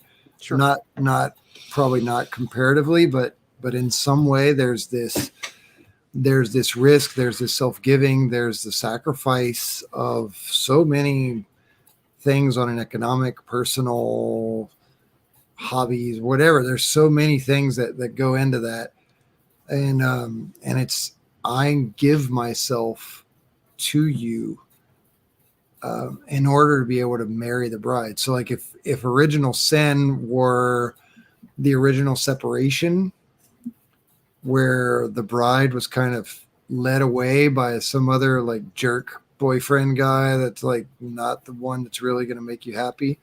And then Jesus is like, I am going to win you over, and I'm going through this to win back the possibility for you to be my spouse and for me to be your spouse. And I think to me, that is exactly like the whole thing that we've been talking about of union and ecstasy. If somebody comes to me when I'm on drugs and like addicted to pornography, and they say, hey, by the way, God is the key to sexual fulfillment and ecstasy, I buy it. And I did. Yeah, and, for sure. Yeah. All right. So you're absolutely right. Go ahead. Is it my turn yet? And I feel bad for Nico because Nico doesn't even get to say it. God damn, man. I already did this like 3 times. No, so hopefully this won't take long, and you'll be able to piggyback right on the back of this. But 2 things. The first is that we've been talking about this for a long time, for over a year now, that and the Joseph Campbell series actually like brought that into like this crazy. I was like, that's exactly what I was talking about. I didn't have like the near. Dude, this guy he's so well studied. He knows more about like Native American religions and all of their myths, and Buddhism and Hinduism and Islam, and I mean like everything. You go through every possible. So he could give the course with Marcus. Oh my gosh, it's out. No, not anymore because he's not alive anymore. Oh, I'm sorry. He died like in the 90s, but or the 80s. Yeah, but he was insane, like an amazing man. But what it did was it brought home for me this idea of we're all telling the same story in different languages. We are all talking about the same God in different languages. And Evan, I don't know if you've heard me say this, but like, to me, this is like, if I tell Ivana, and I don't know if she's like That's old my enough. daughter. That's his daughter. I don't know if she's old enough that she speaks a lot of English, but if I say, you know, look at that. Let's do something more complex than tree. Let's say I say, look at that bedpost. I don't know what the word in Spanish for bedpost is, but she's probably never heard the English word for bedpost yet. Jesus. So she might argue that's not a bedpost. That's a whatever the fuck the Spanish word is for bedpost, right? Cabecera. Huh? Cabecera. That cabecera. Okay, so you get where I'm going, right? When we haven't been exposed to this stuff, like Joseph Campbell was exposed to all this. He could speak 15 or infinite number of religious, spiritual languages. And he connected all this stuff. And he's like, oh, no, this is exactly like this. And this is like this story. And this is like this story. And bringing like the Virgin Mary into this stuff. And what he did was at no point did he argue that this is wrong because Catholicism says this, or this is wrong because Islam says this. He said, no, these are all speaking a universal language of symbolism, of mysticism, of embodiment of that mysticism and spirituality in the physical reality. And it's a way of us transcending the specific words, the specific language that we use for these things, and seeing beyond that and having that epiphany, having that vision through the veil where you actually get to see God. And we get to see that in each other if we're willing to look for it. And what's so great about this is that we've formed a way to connect people, to bring people together with this. And I have to say, like, this is something that's big for me. This last 18 months has not been easy. When I've watched priests tell people, and I've watched, they do the prayers of the faithful, and they're praying for a vaccine to come and for people to get vaccinated and all this shit. There's Nico. Yeah, sorry, I said the bad words.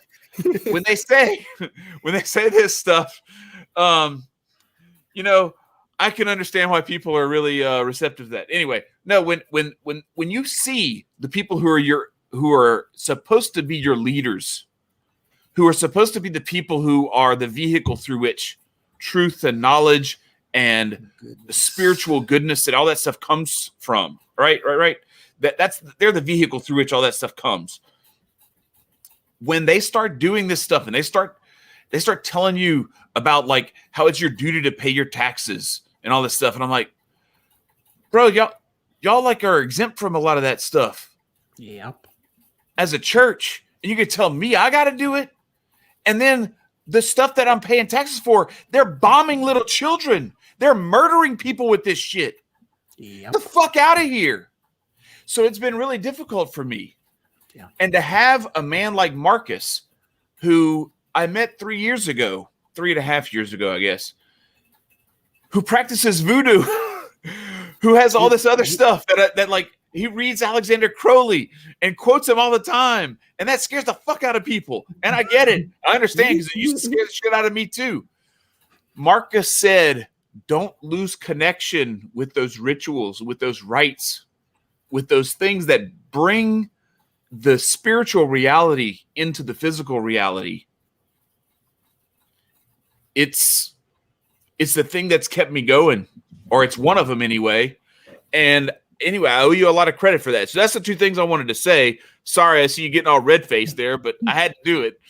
I had to break it down for the people. But no, that's like I think that's the mission that we're on. That's why going back to Joseph Campbell, look, I'm going to keep fucking talking about this. People need to see this shit. They need to read. I'm going to go read the hero of with 1,000 faces, and I can't wait to talk to Vin Armani about this stuff on Sunday. But this is what we are. This is the path. This is the way that we actually realize what our vision, what our goal is. This is the way we realize the beatific vision in real time, is by not focusing on the shit that we disagree on. And you said the wrong word. You said that the wrong way. That's not right. No, we can connect. I did that. No, I'm not. I'm not busting your balls about that. I should, but no. I'm not. But that's why we're here. That's the whole purpose of this podcast. That's the whole purpose of what the fuck we're doing. That's why I linked up with Marcus. That's why when Nico wanted to join, and the thing that we joined together with Nico about was this subject, was spirituality. That's why this thing works. That's why, like, we know that we are actually in this together. Yeah, not some bullshit, some alone together fucking hashtag crock of shit that the fucking establishment is trying to feed you. But we actually care enough about people. We care enough about each other. And we want to bridge the gaps between the people who are fighting a similar fight, but maybe they're fighting in a different way from us. Maybe they're using different weapons than we are, different tactics, different strategies. Maybe they think the enemy is someone different. We want to try to find a way to make sure that, okay, are we fighting the right enemy, or are we fighting the wrong enemy? And if we think we're fighting the right enemy, we'll share our case, and we'll kind of have that meeting of the minds where we can come to an agreement, and we can say, oh, you know what, you taught me a little something there. I maybe am fighting the wrong enemy. And bridging that and bringing all that together is why we're doing what we're doing. And that's why it was so important for me. He's here for a couple of weeks. I'm so excited that we actually got to do this, because I thought I was going to be gone and we weren't going to be able to do this. But to have my little brother here, because as much as he'll probably claim that I'm like an inspiration to him because I'm older than him, almost 8 years older than him, this dude, I can't call him little because he's like 6'3". He's bigger than me, but or he's taller than me anyway. I weigh a lot more than him, and I arm wrestle the fuck out of him. But he has taught me so much of what I bring to this, and you've seen it here. Like, you've seen, like, in real time, like, this dude ain't no fucking joke. And anyway, that's it. I've said my piece. I want to say something about Nico before sharing like value in people. Nico to me is just like, trying to talk. You Nico cut him to off me, to tell him good stuff about himself. He'll say it right now. Nico to me is like the embodiment of sincere curiosity and empathy. Yeah, factual. No, hey, I eat those. That's actually what it is. That's beautiful. Sheer curiosity and empathy. We can see other people and feel, not just see. Seeing is just such a limited fucking sense. We feel other people's their emotion. We came to this bitch for emotion. Let's be honest, everybody. The biggest and best thing that we've talked about all damn podcast was fucking euphoria, and that comes from orgasms and other things of that matter. But empathy is very much a prime motivator, because who doesn't deserve to have their case heard besides Hitler and all those other fucking creatures?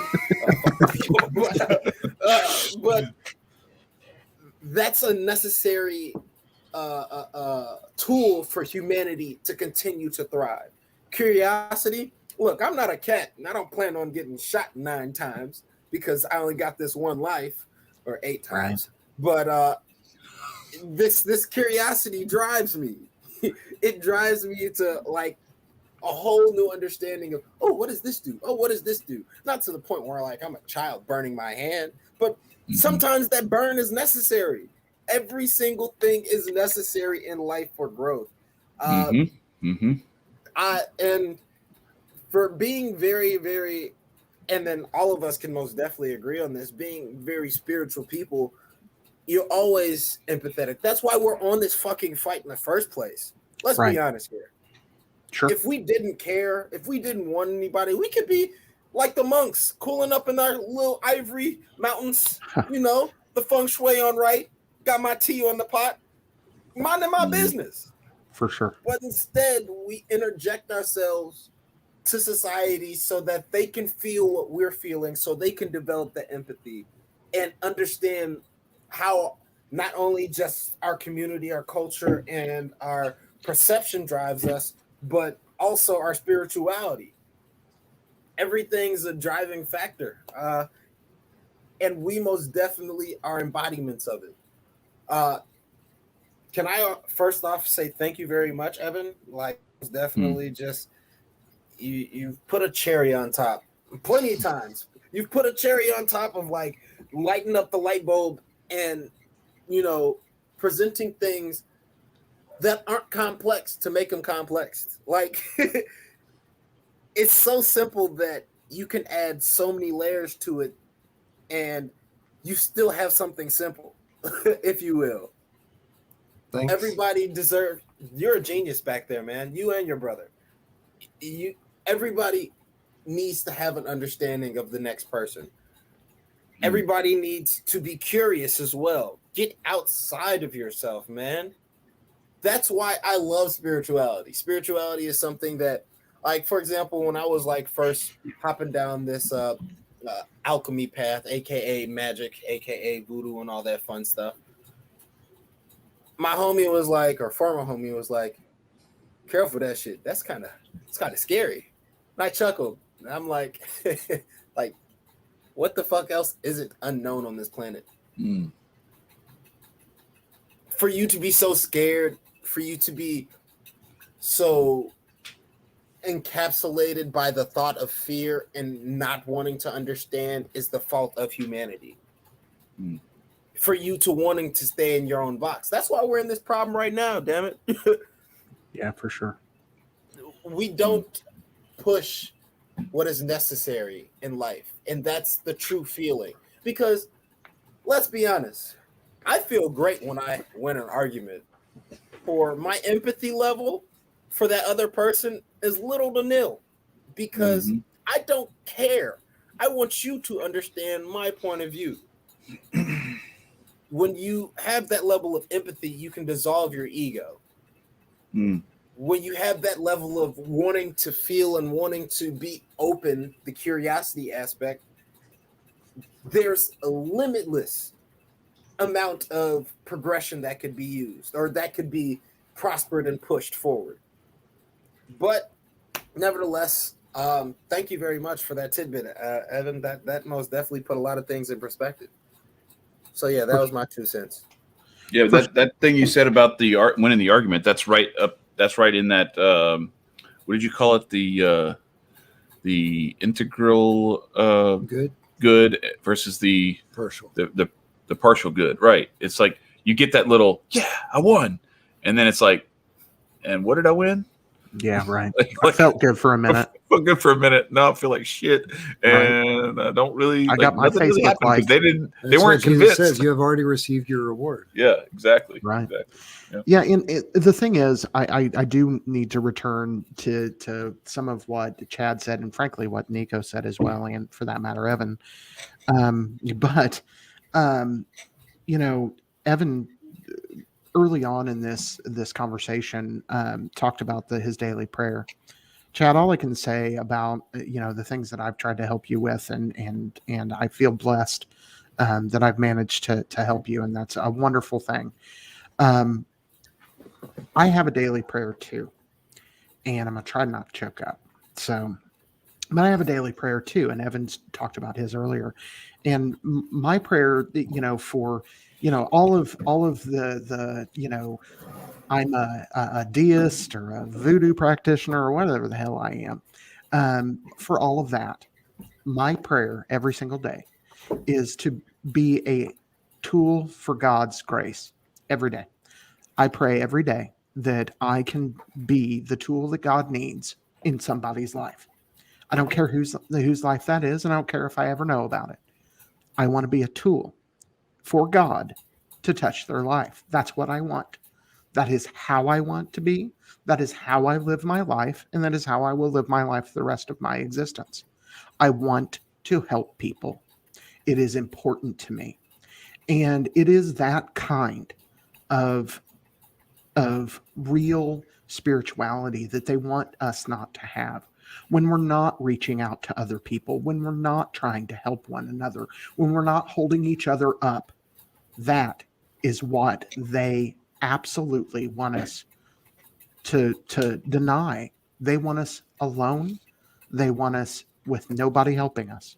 Because ultimately, as much as I try my damnedest to be self-sufficient, I need my wife. I need her. I need her in my life every single day. I need my kids.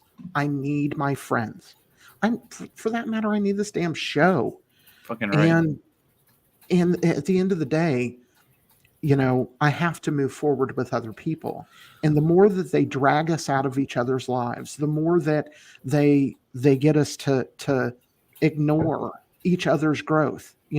I look forward. Earlier this week, Olivia was Rondo. talking. Yeah. Olivia was talking about that. That now these people are trying to tear her down and all of those kinds of things and all Yeah, I of saw that. that. Yeah. One of the things I said to her this week is, God, I wish that I at her age knew what freedom meant. I want to go back in life in time and be Olivia or Nico. Right. Or Nico, right. I want to be one of them.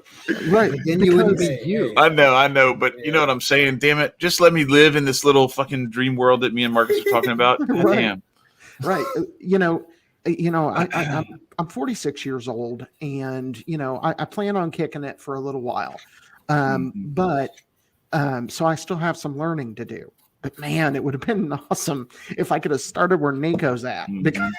Because but to Evan's point though, like I think similar to like that the stuff we were talking about with Satan and stuff like that, like some of what that other stuff that we were and that we went through before forged us to be what we are now, and makes it more valuable and more convincing. Yeah, no, true.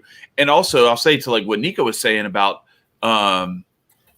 his friends saying like that's kind of scary. Like I wrote today in my article about masculinity, like masculinity is putting yourself out there against failure, against injury, against death. Yeah. And either you fail, you get injured, or you die, or you come back and there's your wife waiting for you to ravish her after you've brought home the kill from the hunt or whatever the case is, or whatever the prize is, and we don't get anywhere. Like that's that old saying. It's so kind of hackneyed, but it's true. Nothing ventured, nothing gained. We gain nothing from complacency and acquiescence to just sloth. We have to, sometimes we need to rest. We need to recline, but take a break to re-energize, so that we're ready to take on what's coming, because the shit that's coming is coming, and it's coming fast. Woo! And it's go ahead. You're done right now. Yeah, go ahead. No, go ahead. There's something that I was like, whenever I knew about this show and that I was going to be able to participate, because we had already thought that it wasn't going to happen. And it worked out, and I started thinking about it. I was like, okay, well, what to me would be like the main goal, at least for me, for spirituality. definitely fulfillment and reordering desire and all that we've talked about, and communion with others. To me, it's also just the good old faith, hope, and love. And Absolutely. and I think faith, to me, these are bombs that have exploded in my life. So I'm going to share them. Here we go. I'm just going to say it real quick and then see what happens. To me, faith is the constant posture of openness toward the gift of God. I believe that hope is the effective desire to possess God and to be for union with God. It is the effective desire for union with God, which it like actually concentrates you like a laser in that single precise direction. You don't We get call it Unio Mystica.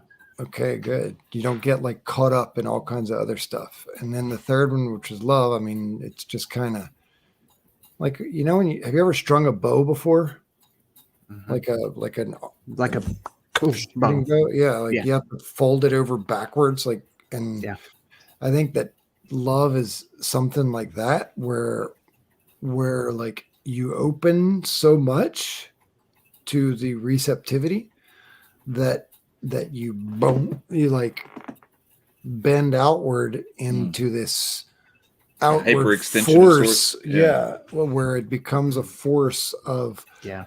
total self-giving and abandonment, and not in a denigrating way, but in a fulfilling way. So anyway, that to me is like the big thing. And I think a lot of what I hear and what's going on in today's world is we talk about spirituality so much on a moral sense and what's wrong with the world and what's going on and how this is evil and how this is terrible. And the hope seems to be lost in so many people. And to me, like right now, what we need the most is this sincere hope of it's going to be okay, because it was this bad or worse when just about any of those other religions came into existence. For Right. sure. So like the good old gladiators and the Christians being fed to lions and stuff like that. It's like, Right. you know what? You know, the jab is the jab, but I mean, I don't know which one's worse, that or this getting fed to a this lion. isn't new. This isn't new. This is the same old story that we've been dealing with for 1 million years.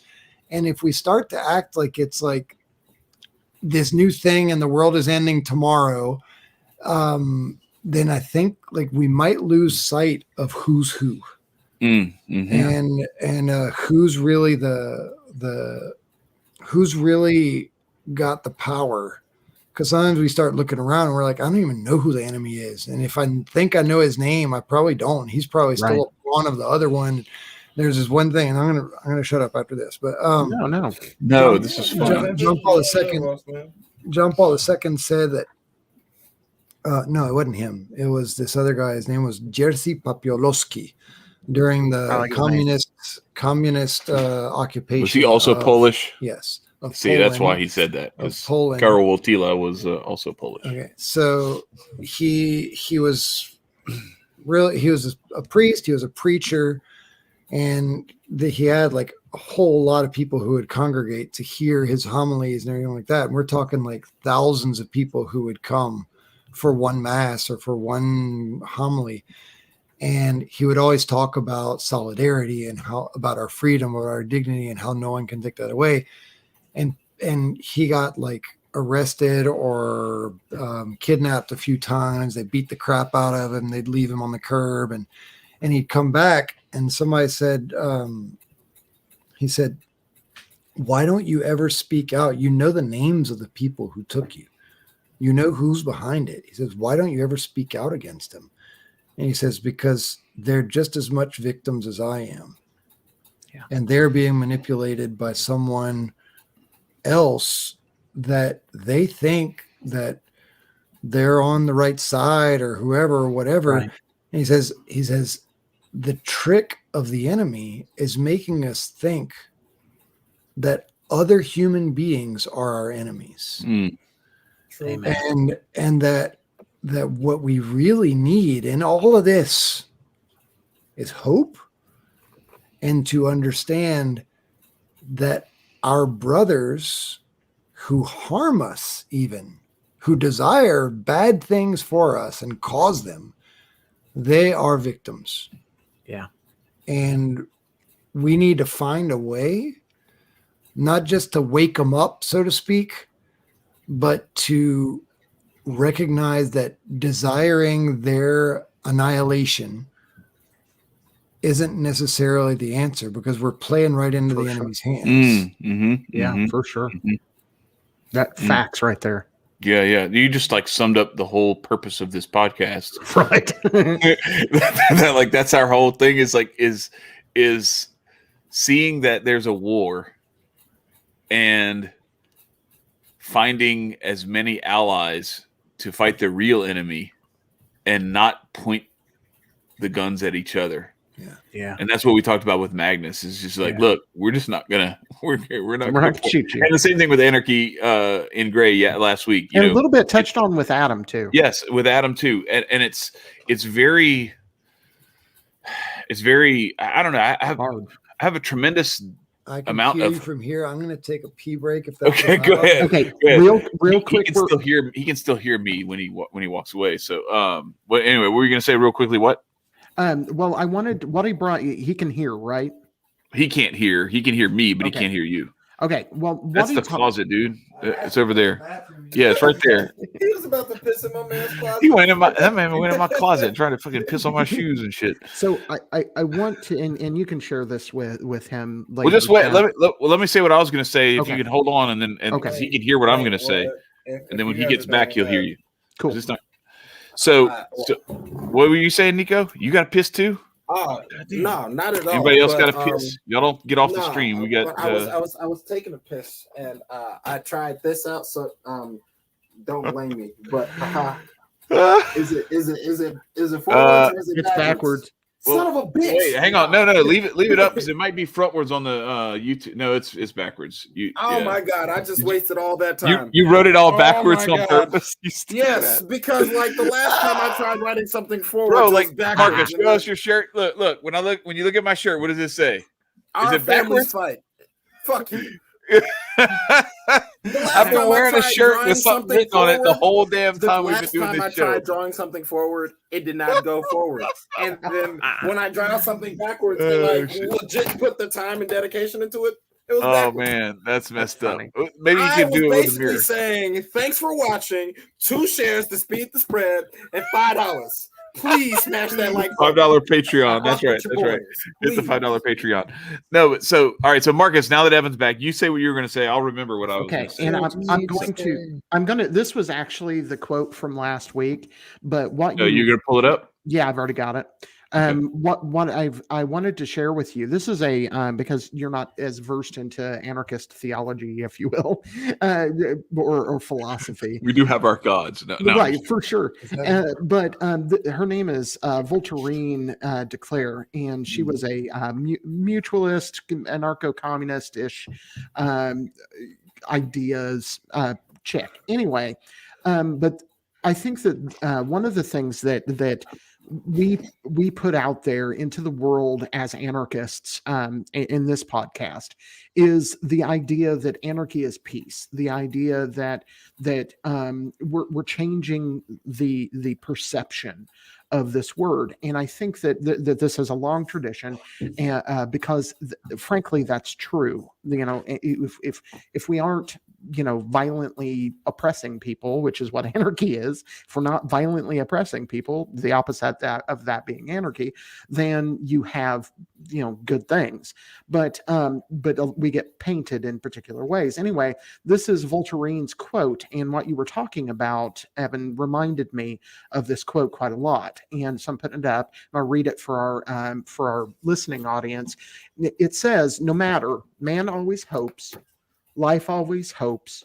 When a definite object cannot be outlined, the indomitable spirit of hope still impels the living mass to move towards something that shall somehow be better." And I think that encapsulates the idea of of what you were talking about. We continue to move towards hopeful things, and spirituality is, people say, can you prove that there's a God? I have proven that there is a God to myself, and I have no doubt. I'm not going to get into a very long conversation, but if somebody says, show me, I can't do that. I don't have the ability to do that. My cellar. Right. We're gonna need about 3 hours. That was pretty good, Nico. I'm so glad you weren't frozen. Right, for sure. Yeah, I'm gonna need about 3 hours. But I know, right? But we it's hard to prove that. But what we can do is show that our fruits come from a very, very good tree. And you know what Jesus said about that. So, so real quick about his hope thing. Just real quick. That's where I was going. All right. Well, I want to go first.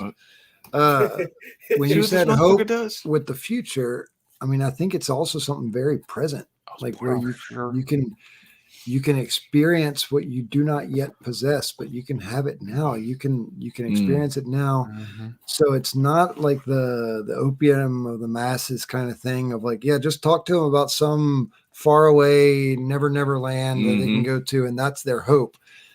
But it's more of something like right here, right now, that allows me to actually be happy and fulfilled no matter what. There's a phrase that I love. It says true interior freedom is the ability to love and be happy under any circumstances. Nice. Love it. So that was that it? That's it. Okay. All right. So what I was going to say was, let's see if I can try to remember it. No, this idea of like of hope and like how this all kind of comes together. It's finding. So Campbell talks about this, find your bliss, and so much of this is. A lot of times we choose a prison for ourselves. Sure. We choose attachments. We attach ourselves to things, and those things enslave us. We own these things, but these things own us. We own these experiences, but these experiences own us. And so many of these experiences and things are serving what Evan calls the partial good and not the integral good. When Joseph Campbell talks about finding your bliss, what he's talking about is finding that thing. And that's what this has been for me. This show, this project, working with Hotep Nation, doing that stuff, that has been my bliss. The Jean Core project, I do, it's like 3-4 hours a day probably that and it's in all these different random times, sometimes late at night, sometimes early in the morning, throughout the day, editing, posts, proofreading stuff, doing other shit. It's not even, I mean, sometimes it can be a task because it's time. It takes time, and I have to dedicate that time to it. But I wish I didn't have to do all the other shit that I had to do so that I could do that more. Yeah. I wish I didn't have to do all the other shit that I had to do so I could do this more. Sure. So it's not in that sense, it's not a task for me. It is my bliss. I have found my bliss, and my bliss is putting everything I can into setting the world free from this use, this aggression, and this selfishness that so many of us get caught up in. And I think that when we start to focus on what really makes us come alive, as Howard Thurman said, I think I still have that thing. Do I still have? No, damn, I got it off of the overlays. Well, anyway, he says, don't ask what the world needs. Ask what makes you come alive, because what the world needs is more people who have come alive. Amen. Find your bliss. Find the thing inside you that makes you come alive, makes you want to get up in the morning, makes you want to do those push-ups, makes you want to do that meditation, whatever it is, find that thing and then connect with people who share in a similar bliss, because that's how you actually get out of this loneliness. Like so much of this stuff has been like this forced isolation, this forced siloing of people. Yeah, for sure. That we've got to find a way to connect with each other. And the best way to connect with people is to connect with their bliss, connect your bliss with their bliss. Find those things that really fulfill you, that really are starting to serve the integrity that you're trying to build within yourself. Because then you don't have to tell any lies. You don't have to do anything that you feel ashamed of. You don't have to sell yourself out. Right. You get to live what you were made for. Yeah. You get to live what you were created for. Yeah.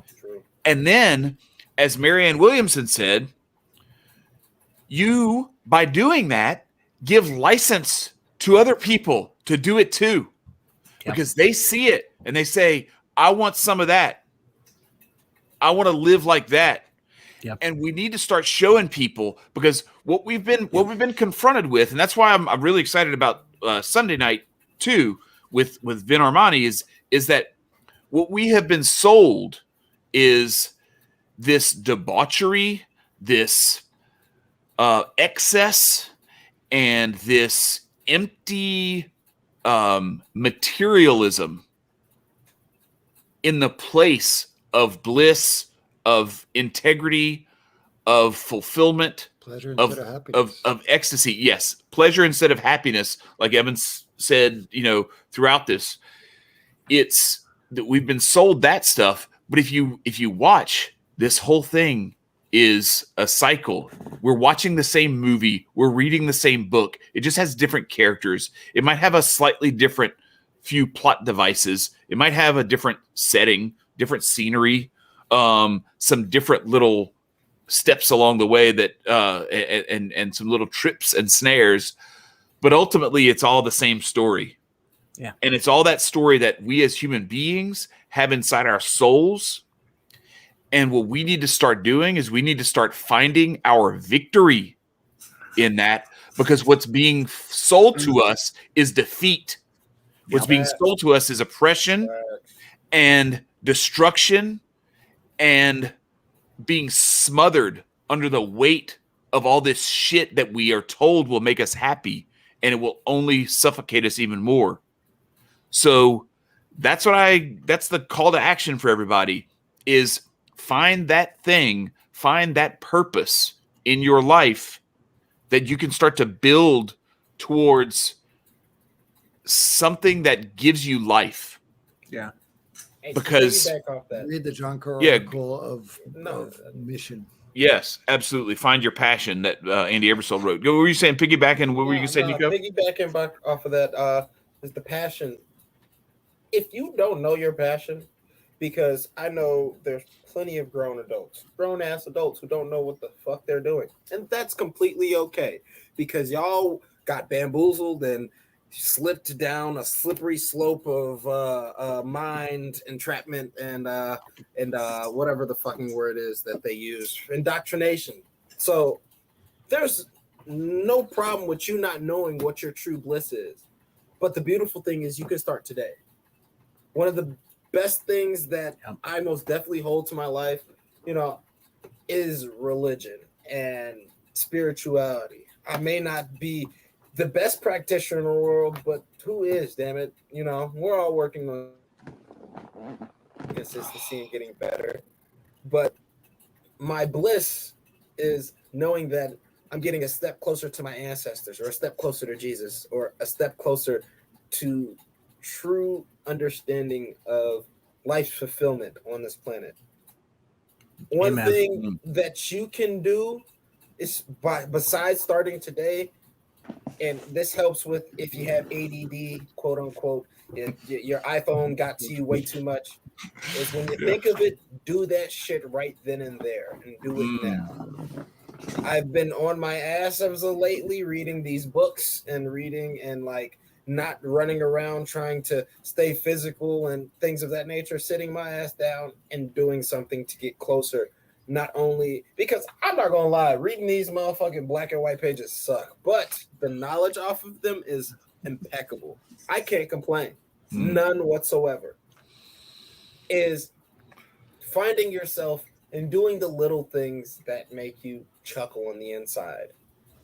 It's the little things, man, that compile to the biggest thing of all, and that's your happiness. Look, if you ain't seen the movie, what is it, Zombieland? What's his name? Tallahassee says, "Enjoy." Oh yeah, Tallahassee. Woody Harrelson's character was scouring for this entire Earth during a whole zombie apocalypse for a Twinkie, man. Twinkies. If you're not out here trying to do that, trying to excavate your life, trying to make sure that you don't get that Twinkie, what you doing, man? What are you doing? Your best bet is taking the initiative, and because motivation is not the best thing, because you can lose steam real fast and your coals are burnt to a smithereen.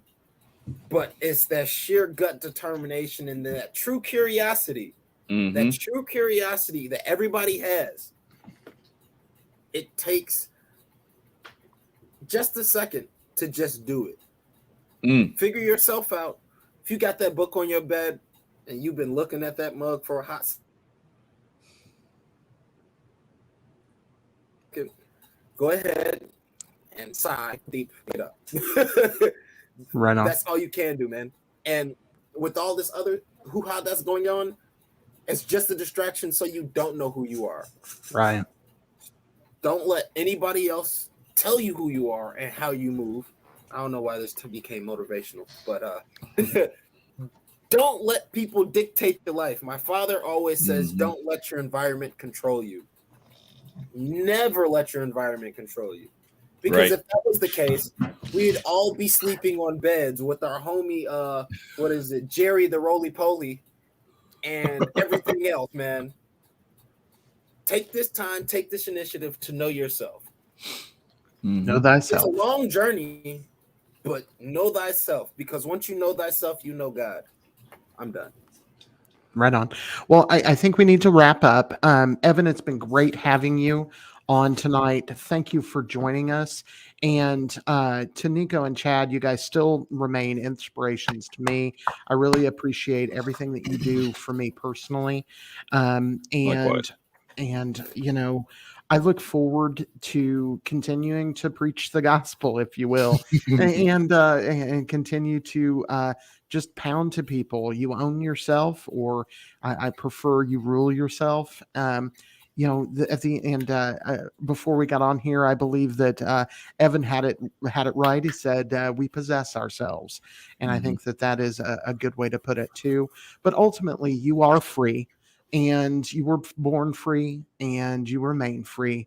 Again, I really appreciate Evan, you coming on here. You had a lot of gems, a lot of things that we could learn from. Is there anything that you'd like to plug before you leave? Well, if anybody wants to look me up, and all my social media is in Spanish, so it's amar al máximo, which means love to the fullest. And I'd also like to recommend, I've got one workshop on our website, amaralmaximo.com. One workshop that's it's called Love is Love, and it's basically like it's not that other thing that. Anyway, go ahead. It's kind of a play on that, but it's different. So it's actually called Love is Love, except when it isn't. So it's kind of learning how to live what love is on a personalistic level. Anyway, so that's a plug. And one thing, I just looked it up. If you haven't read it, I very much recommend the book The Power of Vulnerability by Brené Brown. And she's got like 10 tips on. That was actually linked in my article today. Okay. I remember Chad dropping that. Or no, it was your video and Hotep. My bad. Continue. So that's a big thing. She basically was researching shame and vulnerability, and she happened to find this statistical anomaly that all the people that she interviewed, some of them were happy, some of them were not, but that all the ones that were happy had these 10 characteristics in common. And so she develops that and says, why do the people who have these 10 characteristics in common, why are they happy? And why are the people who don't have these 10 things, why are they not happy?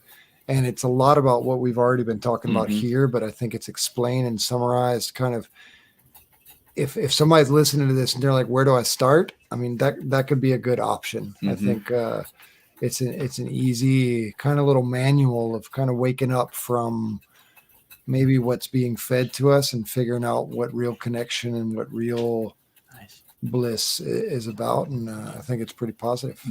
Yeah, Wild at Heart by John Eldridge is pretty good too. Yeah. That's a really good one about like the every boy needs a like an adventure, you know, a sort of a dragon to slay and a damsel to rescue, and every woman needs to have a man who seeks her and wants to rescue her, and to be able to be that life force that bears reveals the beauty of the universe through an irreplaceable role in the life of another person. Right.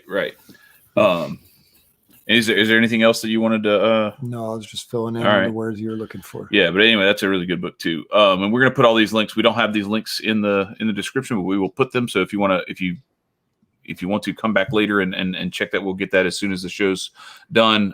Nico, swag us up with the sales pitch on what people need to do. Tell them what they need to do.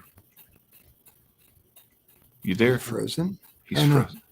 I thought Marcus was frozen for a second. Frozen for the rest of the show now? Oh, now you're good. I hear you. Can I fucking with me, Lightfoot? I'm back now? I'm back? Huh? Yeah. We can hear you. Oh, damn. I'm so sorry.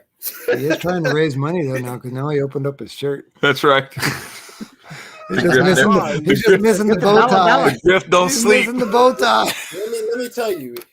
It's hot as the devil's left nutsack.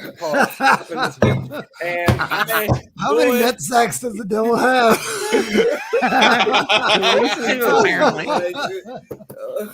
But man, look, like my hand is like glistening because, like, whew, you know, $5 for this Patreon. Let me know. I just hope your hands not glistening from the sweat from the devil's left nutsack. That's all. Oh shit, man, this is good. Oh my god. Oh shit. Anyway, yes, go to the Patreon, go to the Teespring store as well. Buy some merch. We got plenty of it, tons of it. You see the banners behind Marcus and Nico.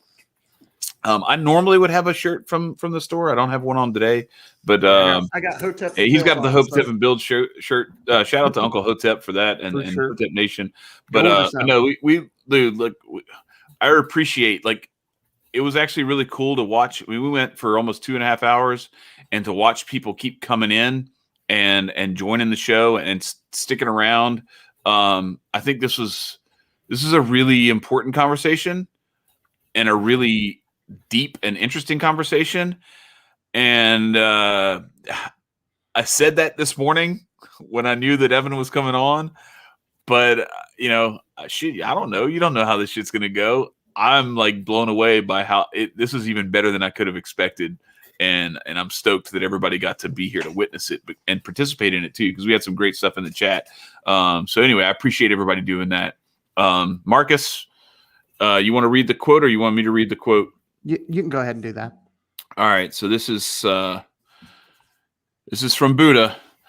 No one outside ourselves can rule us inwardly.